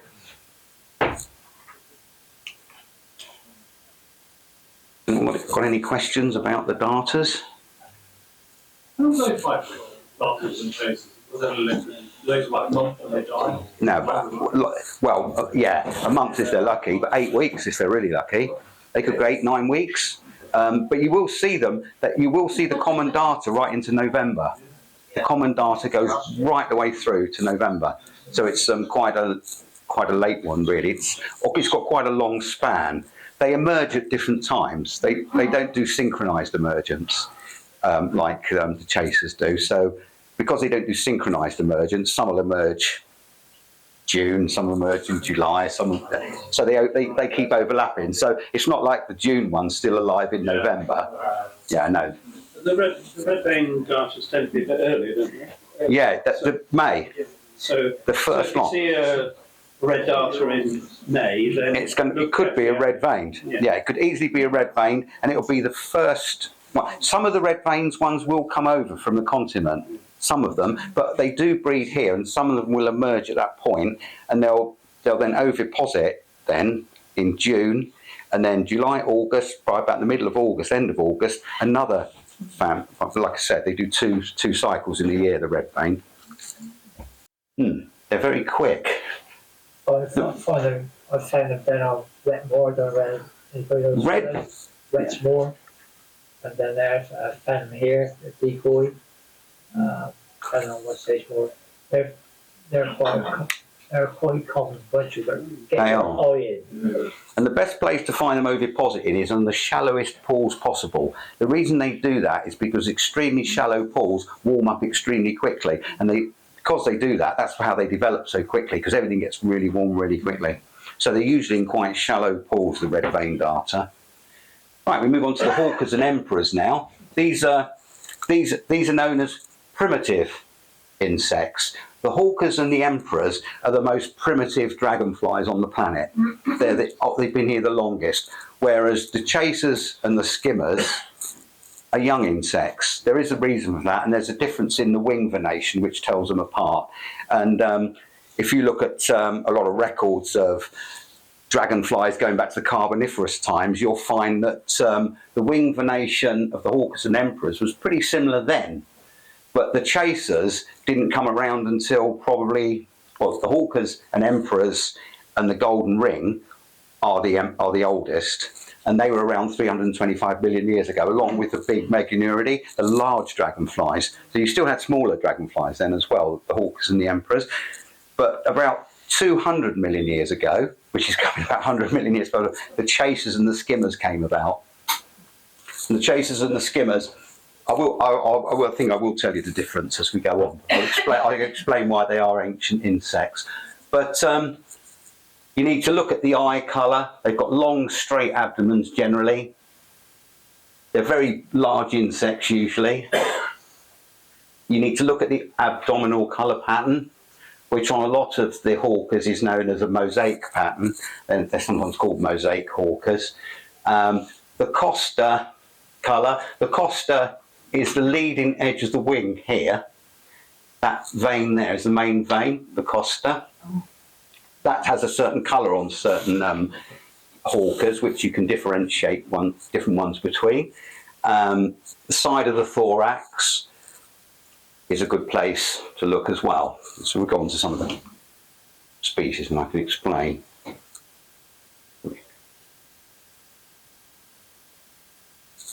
The brown hawker is very prominent around here. There's a lot of brown hawkers around here. They've got a very brown abdomen. They're a very large insect. You can't really mistake them for anything else. They've got these two yellow stripes on the side of the thorax. They've got an infusion on their wings, a kind of slightly orangey browniness in their wings as well. And they've got very subtle markings on the abdomen. The wings, I'd say, would be a saffron colour, more of a saffron colour. But they're a very, very big insect. Confusion species would be a Norfolk hawker, but the Norfolk hawker's got green eyes, whereas this one hasn't. So the Norfolk hawker's got a brown body, and the Norfolk hawker's also got a big triangle on the top of its abdomen, hence its Latin name, which is Aeshna isosceles, isosceles for the triangle. So there we go, there's a brown hawker in action. You can see the two yellow stripes here. There are another dragonflies comparatively new. They came in the 90s. First found on West Central, believe it or not, by a guy called Steve Mead. He worked for the RSTV, he found it and recorded it. And yeah, it's never spreading around the country. The continent came over, were they in this country already? They just No, they came over from the continent. Same as the scarce chaser. They're migrants originally. Migrant hawker, scarce chaser, and brown hawker all emerged from came across on the continent. Gradually came in Fred. If you go back prior to the Ice Age, they found brown hawkers here then. When the Ice Age came about, it drove everything slightly east and south. Everything went. And in a funny kind of way now, things are still making their way back, gradually, from what the Ice Age did back at that time. It literally, everything went south. So these creatures have been on the planet for this particular one, which is classed as an ancient insect, would have been around, in that form, would have been around 300 million years. Wow. In that form. So when you think that, the Ice Age wasn't that long ago, really. So they were around here prior to the Ice Age. So morphologically, which is the shape, they would have stayed been exactly like that 300 million years ago. But the Ice Age pushed them all down to where Italy would be, down to Greece, all down that way, North Africa, right the way down. And gradually, with global warming and that, which takes a long, long time, things are starting to come back and certain species keep reappearing. So we would have had quite a diverse array of dragonflies here 1 million years ago. So is that eye brown with a bluish kind of tinge, or is that just? No, it's got blue markings here, just on the side of the abdomen. If you look on the side of the abdomen, the male's got blue markings there. Yeah, no, it's definitely got blue markings on it. And it's got, you can see that. Oh, yeah, that's got a blue marking in it as well. Yeah, yeah. As it gets older, that disappears and it gets really black if it makes it to an old age. They all get pretty much like that. And the fronds here is yellow. You can see everything's yellow. The this is the clippius here. You've got the mandibles down here. So I'm not supposed to talk too much about that sort of thing. So here we go on about the, here's the common hawker, which isn't that common here. No, it's not. It tends to be on the periphery, really. The new name for the common hawker is the moorland hawker, and a lot of people will refer to it as the moorland hawker because it does prefer kind of things like the moor. I think it is up on Mendip. I think, I'm not 100% sure because I've never seen it up there, but the black darter exists in Priddy Minories, and I think the common hawker is up around there as well. And it's up around the Bristol area. It has been seen around the Bristol area. It's around the Bristol area. It's definitely not here. Yeah, well, you might see the odd one. Yeah, You'll be amazed. we've included it because we might see the odd one. Yeah. Even though it's called a common hawker, it's not really that common common in this area. So maybe moorland hawker is a better name for it anyway.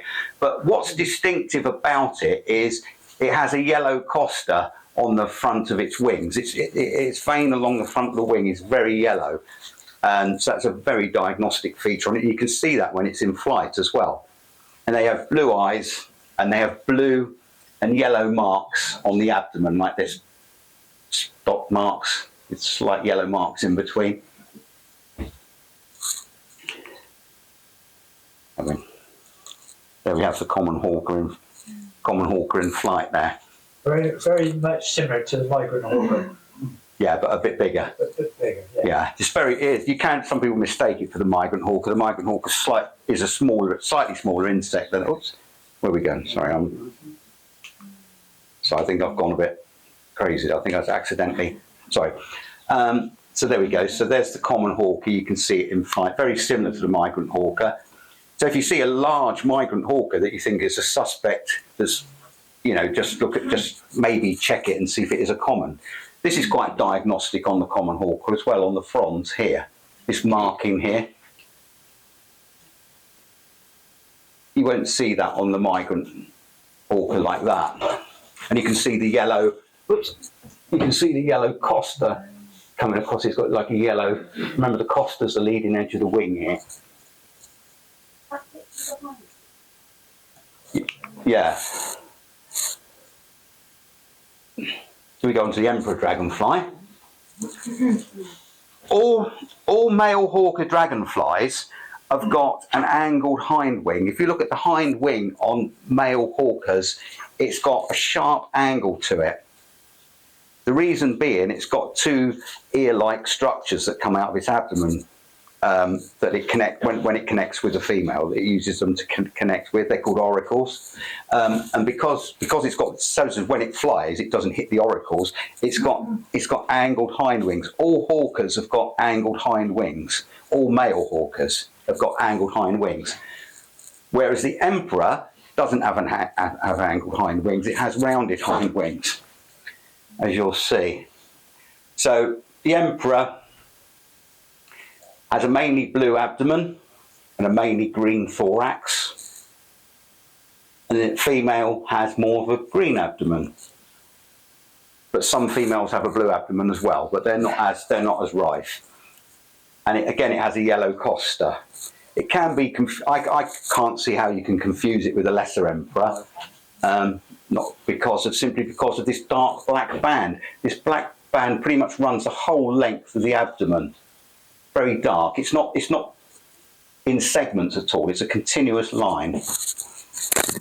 Go on here. Proudly display my emperor. It's one of my favourites, the emperor, I must admit. There's a beautiful one in Eastern Europe called the Magnificent Emperor, which if you think this one looks good, you should see that one. It's about a third again as big, and absolutely probably it's the biggest insect in Europe, the Magnificent Emperor, if you ever look that one up. So here we go, it's the male emperor. You can see, the hind wing, you can't really see on that picture, but the wings are rounded because it doesn't have auricles. It doesn't have angled hind wings like the hawkers. But on the side, it's got these blue blotches all the way down here. Similar in the female as well, which is more, it's got the green blotches on it.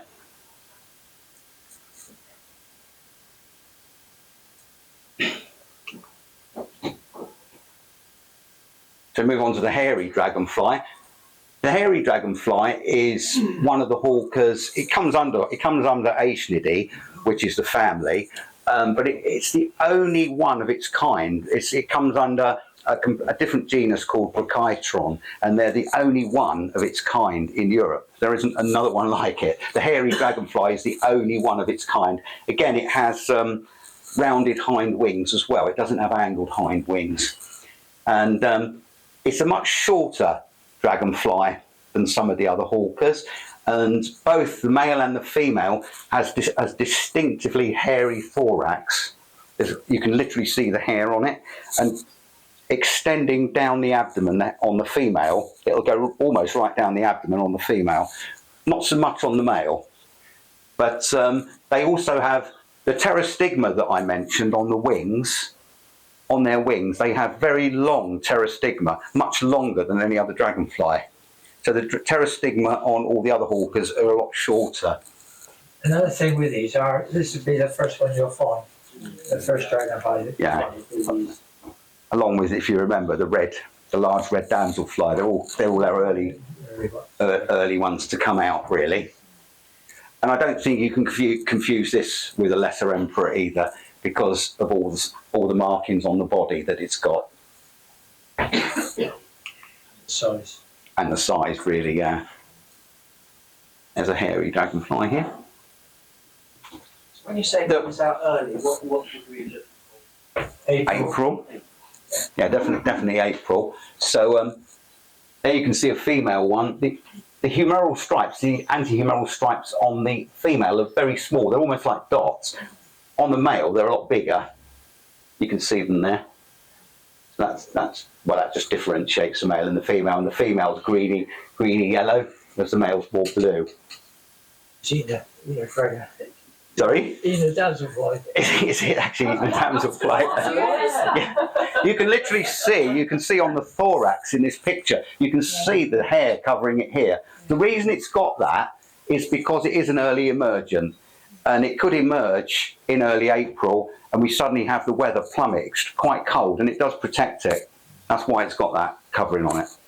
It helps it retain its heat in its thorax. There are a lot of those. It's the North strain, is it? Yeah. Again, yeah. I've saw quite a few. Sorry, South strain. Get my bear. Yes, South that way, isn't it? Yeah. So the South strain. If you go to Ham Wall, there are quite a few along by Ham Wall as well. In fact, did I show you that? Sorry, I wanted to go back to that one again. Where are we? I know. Sorry. Yeah, I didn't know. I did mention the long pterostigma when I was talking about these. If you look at this picture here, you can just about see this light brownness here. It's the longest pterostigma on any of the hawkers, really. So there we go. The pterostigma is there. The long pterostigma is very, very long. So if you see a long light brown pterostigma on it, that's a hair. That's another diagnostic feature for you. Lesser emperor. Lesser emperor's got a brown thorax, dark abdomen with dark green patches, and it has a distinctive blue band up here. The lesser emperor. It's smaller than the emperor. It's got a distinctive blue band there, but on this picture it doesn't show it. It's also got a yellow band here, quite a distinctive yellow band just here, but it doesn't show you on that picture. But blue with a yellow band. The Norfolk hawker has got a triangle here, more a light-coloured triangle. As I said, the Latin name for that is Aeschyna isosceles, and that's why that's to do with the triangle on the Norfolk hawker.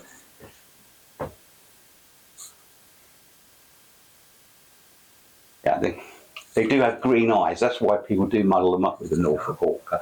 There is a lesser emperor. You can see that yellow band that I mentioned there. That wasn't actually on that other picture, but you can see the yellow band. It's quite diagnostic with the blue band. There's another one coming over here at the moment called the Vagrant Emperor, which is appearing in various places.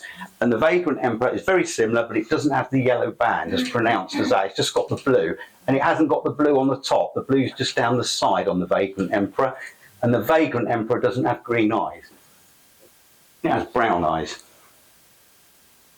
So that's the lesser emperor. Now, I don't really know that much about this, but the Lesser Emperor has been seen here quite a few times now over at West Hay, and there's a fantastic guy that does fantastic photography, has taken some fantastic photographs of them, which we'll see in a minute. And I think I'll go over to Fred to talk about that, because you know more about that, what's happening in the area than I do.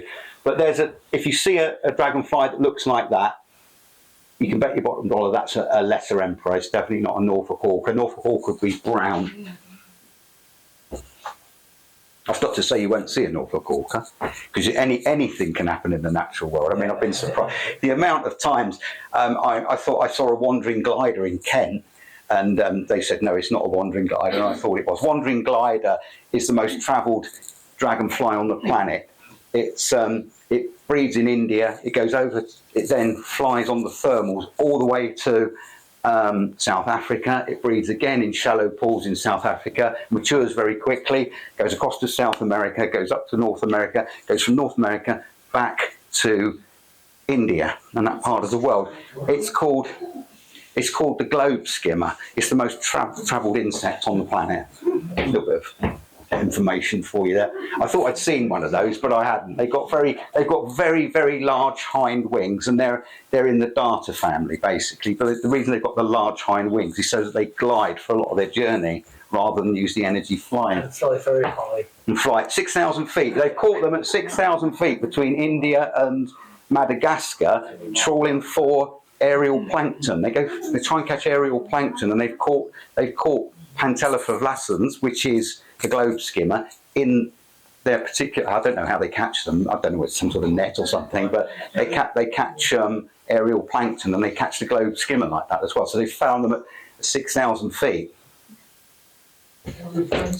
It's a really exciting world, dragonflies. I mean, there are so many exciting things I could tell you. I'd love to spend another 2 hours talking to you about various different ones that don't exist here, and I might get you interested in doing it worldwide. But that's another day. Another thing you will get in the autumn, when we get these gales from America, all that sort of thing, you may come across green darners, which get caught up in these big storms, they go across. I've found them on West Edgeborne. Wow. Very similar to an emperor, green darner, so you could be mistaken for thinking it's an emperor. It comes under, it's the same genus, Anax junius, but they're in America. They'll go from North America and they'll migrate all the way down to the south, breed down there, and they come all the way back again. But in doing that, as Deon said, they sometimes get caught in particular winds and they get blown over, and they've been recorded on the Scilly Isles, Cornwall, all over the place. So the green darner is a possibility as well.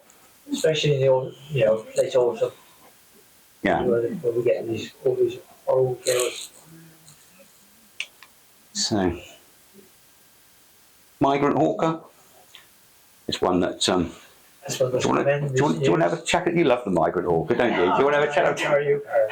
I'll carry on with it, shall I? The migrant hawker is a smaller hawker, and it's one that literally will come over from Europe en masse, quite a lot of them. But we've also got lots and lots of breeding colonies here, so they can sometimes be fledged out with lots from the continent as well. So that's the reason you sometimes see a lot of them, and they fly very late in the year, almost up to November, I'd say. Yeah, pretty much up to November. Probably the latest flying hawker. And during the night. And during the night, yeah.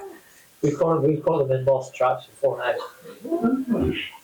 Yeah, it's something. And it's quite interesting, because if you catch them in moth traps, you catch hornets in that. Hornets would decapitate them.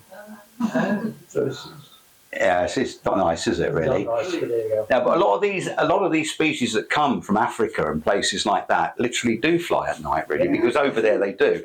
If you go to South America, there are a lot of species that are what they call crepuscular species. Crepuscular means they fly in the early evening, pretty much, almost into the dark, especially in the Amazon and places like that. There's a typical migrant hawker. Yeah. Some people call it a Gulf tea, but it's got this distinctive mark just here, which could be classed as a Gulf tea or pin shape. Oh, what? Sorry? Tesla T is what Yeah, it's a Tesla T. I never thought that. That's older than the Tesla. That's older than a Tesla, but we've got the Tesla T shape here on the migrant hawker for anybody that wants to distinguish that from anything else. That's very diagnostic, and you can see it's very similar in a lot of ways to the common hawker, but it's a lot smaller than the common hawker, and this pattern on the fronds is completely different to the common hawker. So that's a kind of a diagnostic point on it there. Now, a little experiment that you can do with migrant hawkers is this, because migrant hawkers, often you'll find them and they won't be this blue. They'll be almost a light mauvey colour, and that's because when they cool down, they change colour. And they're still mature specimens, they're exactly the same. As the day warms up, they'll go bluer again. If you put them in the fridge, which we've done, if you put a migrant hawker in the fridge, not to kill it, just take the temperature down, take it out, it'll go, its colour will actually be more mauvey colour. If it comes out again, gets his energy back, gets blue, off he goes. But you will often see them, sometimes early in the morning, mature adults, but not as blue as that. But they will still have that distinctive mark there, so you can't really go wrong, really. The female is more green. So there's our migrant hawker. Southern hawker, it's one of my favourites. I do love the colours of the southern hawker. It's a really beautiful insect. Another large hawker, very common. Does actually prefer to oviposit at the end of the day and to be around late at night. It's probably like so I'm just racking my brain here, like the common darter, the southern hawker is another inquisitive insect. It will literally approach you quite closely. And there have been records of the southern hawker ovipositing in an observer's shoe. Literally ovipositing around the edge of a port in like vegetation and various bits of wood, wet wood and things, just bits of wet wood and stuff like that. And then you're there and he comes along and it continues on your shoe if you're quiet. There are records of that happening. That's how close they'll get to you. I just sit by the pond and they're really not bothered. No, they won't be. No, they won't be. No, they're unlike you will not get a common hawker to do that. You can't get near them. They're very hard. I can net a common hawker, but not very easily. After chasing it. After chasing it, you've got to be a good runner to get them. You approach them from behind, all of these insects really, from behind. They've got, the vision is up 360, but from behind, the acuity of the vision isn't very good. The acuity is at the front and at the top, so they can see, they always approach their prey from underneath, pretty much. Unless they're what they call gleaners. Gleaners are insects that take their prey off of vegetation. They literally go up to it, grab the prey and pull it off like that. Whereas most hawkers will go underneath the prey and get it that way. And most dragonflies get their prey in their mandibles. If it's small prey, they just literally munch in their mandibles. A lot of people think they catch it in their legs. They usually only catch the larger insects in their legs. They use their legs as a basket. Anything very small, midge larvae, they'll just munch through them. They just get them. They're too small to get in their legs anyway. So there's a picture of the male southern hawker there. Very distinctive with it. They call these the headlights here. The antihumeral stripes again are very, very large. You can see that there. And this beautiful patterning on here, very large green markings and a very, very wasted abdomen. Not wasted as in he's been out partying all night or anything like that, but wasted in as much as it's very condensed in like that, so you can see. Very big insect, that.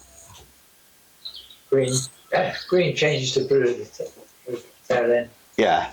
Oh yeah, that's the other thing, yeah. With the blue that changes on the tail end, unlike any other hawker, it's the only hawker where the blue marks here completely go across, as opposed to are in twos like this. So they're in twos all the way down until it gets here and they go all the way across. If you looked at the migrant, you'd see that they were still in twos. They don't go all the way across. It's the only one that's got bands at the bottom. So the bands are quite diagnostic here. That's true in the female as well.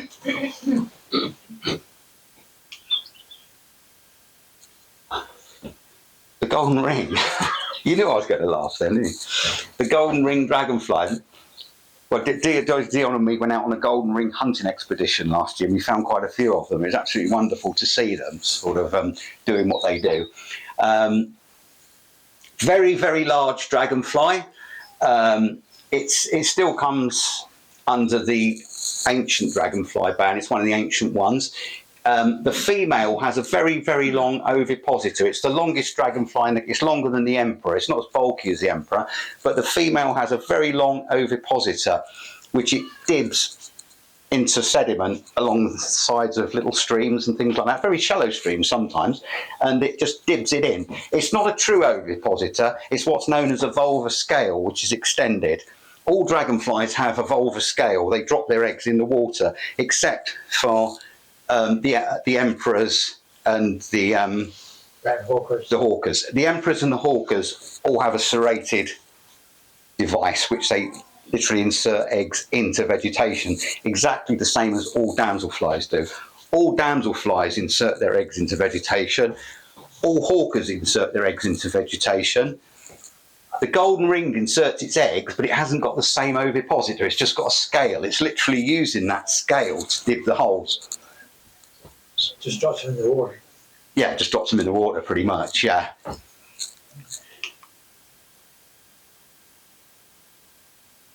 There's some pictures of gold. It's a very unmistakable insect, the golden ring dragonfly.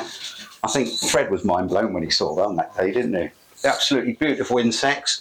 Very black abdomen, very yellowy, sometimes a bit greeny, but primarily yellowy markings along the body here. Very, very, very long insect. If you this insect, when it goes south, if you go over to France and go slightly souther, exactly the same one, it's called Cordulagaster boltonii, exactly the same one will have larger yellow segments. The yellow segments increase as it goes south. When you get to Spain, they get even bigger and bigger. They're known as subspecies. It's still the same insect, and the eyes turn blue. In Spain, the eyes are blue, but it's the same insect. There's no difference. It's just not deposit and throwing in water, pretty shallow water as well. Yeah. I found out actually that the dipping in water, bing, bing, bing, is a cooling down process. When they get very hot, they'll fly along and they'll dip the water like that as a cooling process. The pair I saw, they regularly in the streams I showed you. Yeah. I stayed there, counted 98. Yeah. That's incredible. I've got to catch them larvae. Yeah, we're going to catch them in the larvae. Yeah, their larvae take the longest to mature. They can take 3 years minimum and 5 years maximum. Well, I say 5 years maximum in this country. They exist further north as well. And the further north you go, if you go over to Denmark, for example, and over to there, they can take up to 7 years. So they're one of the longest as a larva. But over here, probably in the more south you go, they could probably do it in 3 years. But it's variable. Again, it can be 3, it can be 4, it can be 5. It depends where they are, and it depends on temperature as well. Brown hawkers are the same. Yeah, brown hawkers are the same. They take a long time. They deposit in ponds at all? No. I get them in my garden. No. They've got to have running water. It's got to be running. How far do they tend to travel? A long way. Oh, yeah. They can travel miles. Because, quick story, it'll only take 2 minutes. Last summer, or was it the summer before, I can't remember, I went to a place called Montacute House. And in Montacute House, I ended up in the orangery, and lo and behold, there was a golden ring dragonfly in the orangery. I hadn't met Deon at this point in my life, but I'd seen the golden ring dragonfly, so I went out all over Montacute trying to find a stream. Couldn't find one at all, except for one over a bit of farmland that was completely overgrown. So I couldn't see how anything could oviposit in there because it was so overgrown. And yet this dragonfly was there at Montacute. I met Deon. Deon took me to a place the other side of the A303 called Cartgate, and there's the same kind of stream. I think it's the same stream. The same stream comes down there, and lo and behold, we find the golden ring dragonflies. So it shows you how far they literally can go. Usually to mature, they're not territorial like a lot of the hawkers. They're not really as territorial, really, but they do. Emperors are very territorial. Yeah, emperors are. They're kind of probably the one. Get everything. How come are the golden rings in this area? Are they quite? No, not really. No. It's only in Asia. There's some streams that come off the main. Yeah, it's totally right there. Yeah. And they're flying up and down the strawberry line, walking up and down. Yeah, we've got it on here simply because they are in the area and they could come out. You could see one quite easily, but it may not be oviposited in this area unless it finds a suitable stream for it. But there's no reason they can't be around. Like I said, if they're in the orangery at Montecute House, quite a few miles from that, you know, there we go. Dragonfly timeline. This is the same as we did for the damselflies here. Again, it's a rough emergence thing. There we go. Red vein darter. We've got red vein darter here, but we could equally have red vein darter up here as well, because it does a double cycle. We didn't put that on there, but red vein darter can be here. It can oviposit here. It can go through here, come up to here, and it can come back out again. So it does the 2 cycles. But that's a generalised kind of emergence timeline there for you. Other ones that we've mentioned. The question. Anybody got any questions about anything at all? You have to choose one. What's that? A question? What's your favourite? What, dragonfly? Or any of them? In this country or anywhere? No, it has to be this country. It has to be in this country. My favourite has to be probably, and this is, I would say, is the common darter, because it's so sociable. And I can identify with it. I like the common darter. I just love it because you can sit there and you can talk to it. And when you're down there, people come along from Glastonbury and they think you're some sort of mystic. You know, you've got these darters. I had them like Deon said, he's got the right hair colour. He could get 20 darters on that white hair. If you put a white hanky on the ground, they'll settle on it. They'll settle on the white handkerchief. If you want them to settle, if they're around, put the handkerchief down and get a good shot. Put a white hanky there. They'll go and you settle on it. Or just go like this, as if you're a bit of a guru, and they'll come and settle on you. But you'll need a friend to take the photo then, because you obviously your hands are kind of committed. Yeah, I'd say the common darter really is probably one of my favourite. But I love all things dragonfly, really, everything to do with them, everything and anything. So yeah. But some of my favourite ones are in other parts of the world, some of my real favourite ones. But if ever want to do a thing about worldwide dragonflies and particular species that might come over here, I could do that for people in the future. And I would like to speak about a lot of them, because there are a lot that I think people would find really interesting, especially with our darters, for example. I've mentioned this to some people know this already, but there's one called the citrine forktail, which in America, it does what all darters do. They just mate and they oviposit and they do it in tandem. They drop lots of eggs. That's how they work in America. There's a whole colony of them on the Azores. And the colony on the Azores do parthenogenesis. Yeah. They're all female. And they've done it for probably 100, 200 years. They were first found in the 1800s, that the females oviposit and they all become females. There are no males. It's the only dragonfly that does parthenogenesis. It's called the citrine forktail, and it's only on the Azores. But if you trace it over to the mainland of America, it has to have a male.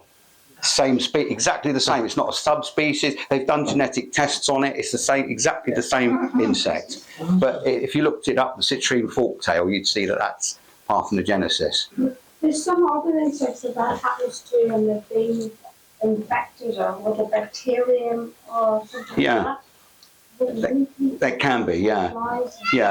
Yeah. But that's the only dragonfly that does that. That's one. And there's one other one. If you're interested, all the way down the east coast of America. If you've ever been to America's east coast down to Florida, there's another one called the seaside dragonlet.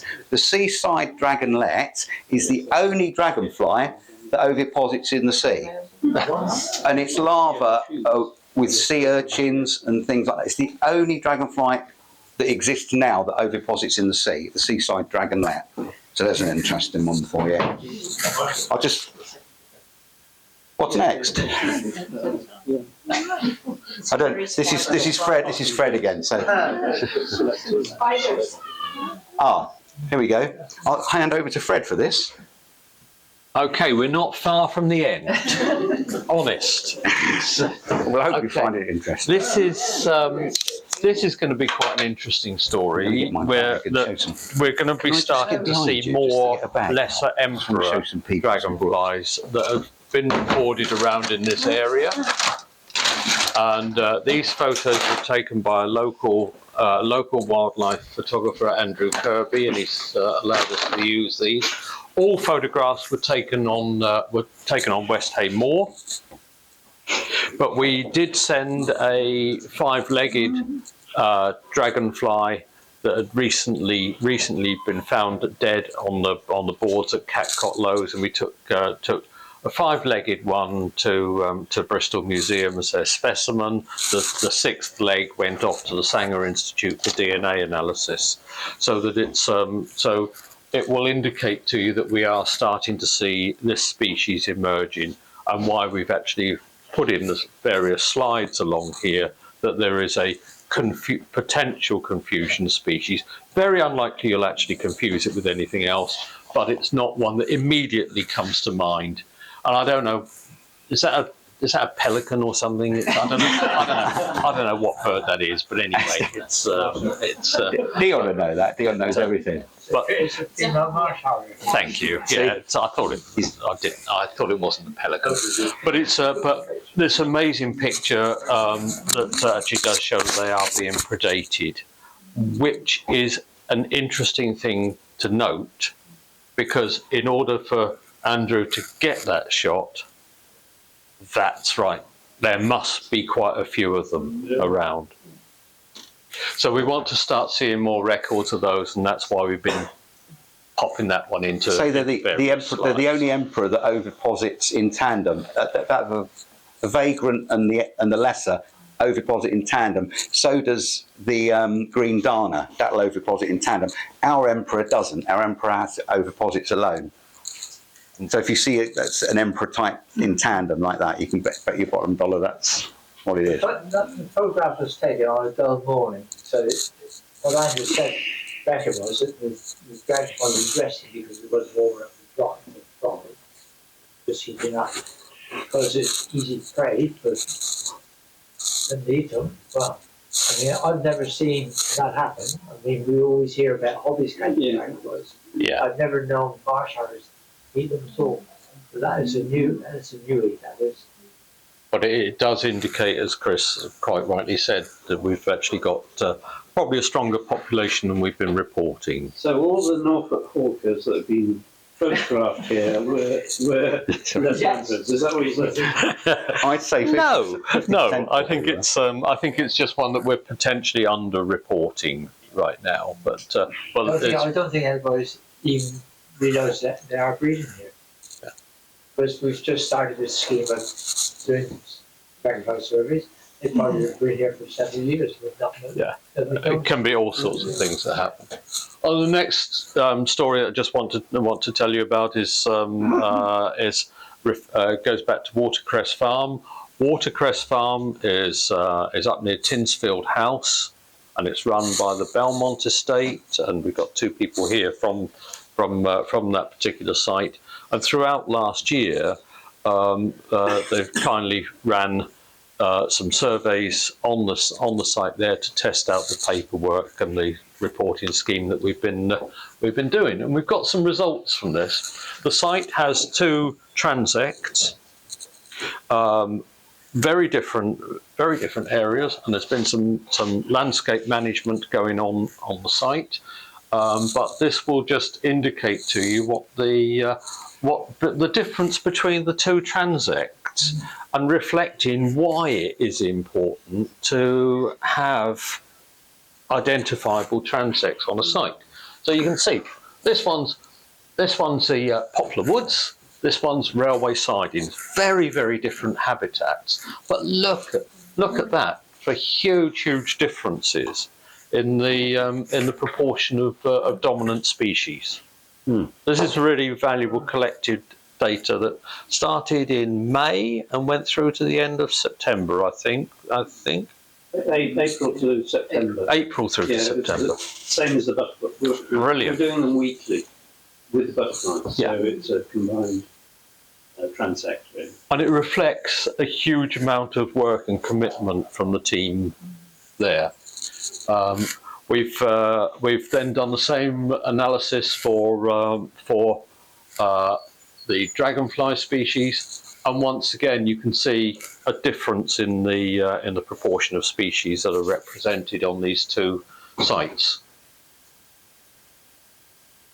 So this is the kind of data that we want to produce from the sites that we're going to be monitoring.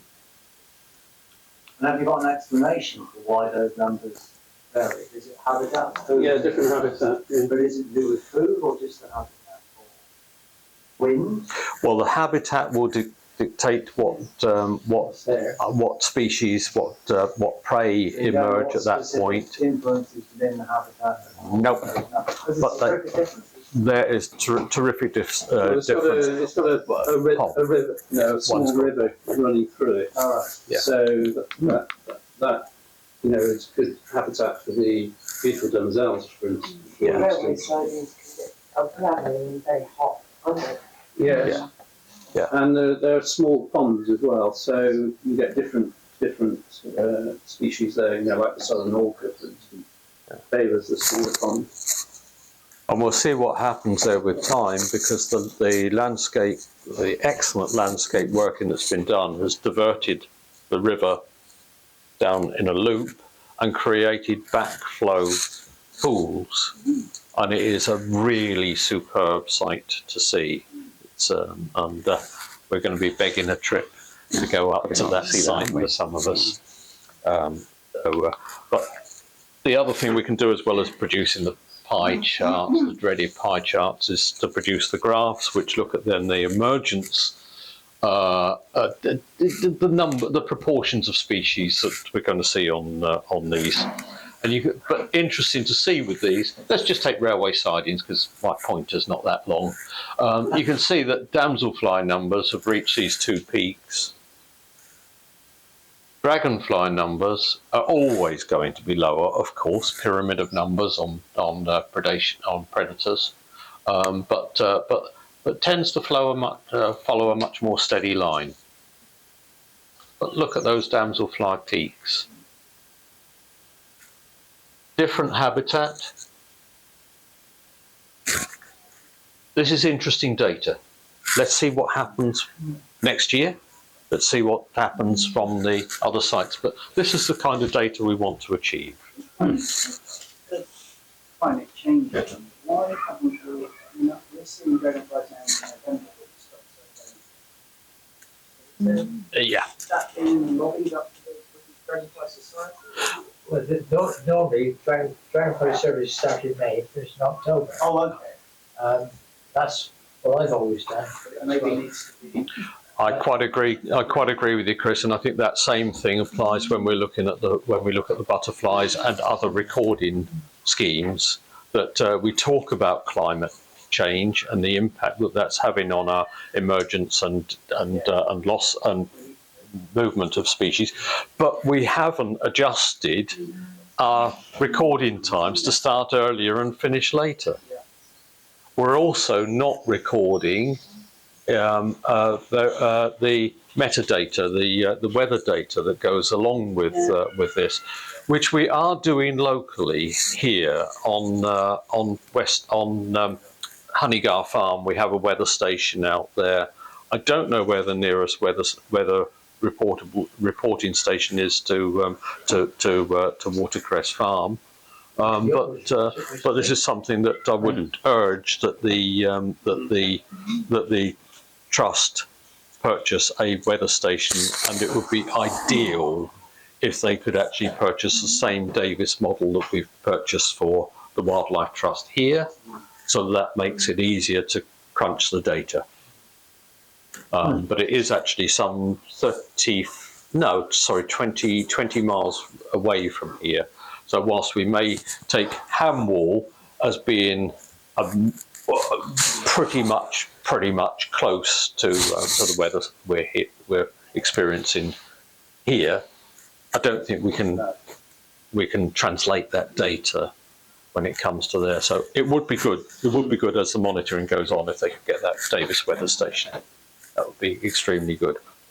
So all of this is, as I say, always down to data collection, and the data collection that we're getting using an Excel spreadsheet, which our kind colleagues here have been refining for us. We transfer that data over into a master sheet. From that master sheet, we can extract these pie charts, graphs, as well as ensuring that all the data goes to British Dragonfly Society, but is retained at Watercress Farm and is retained on each of the local sites where we conduct these.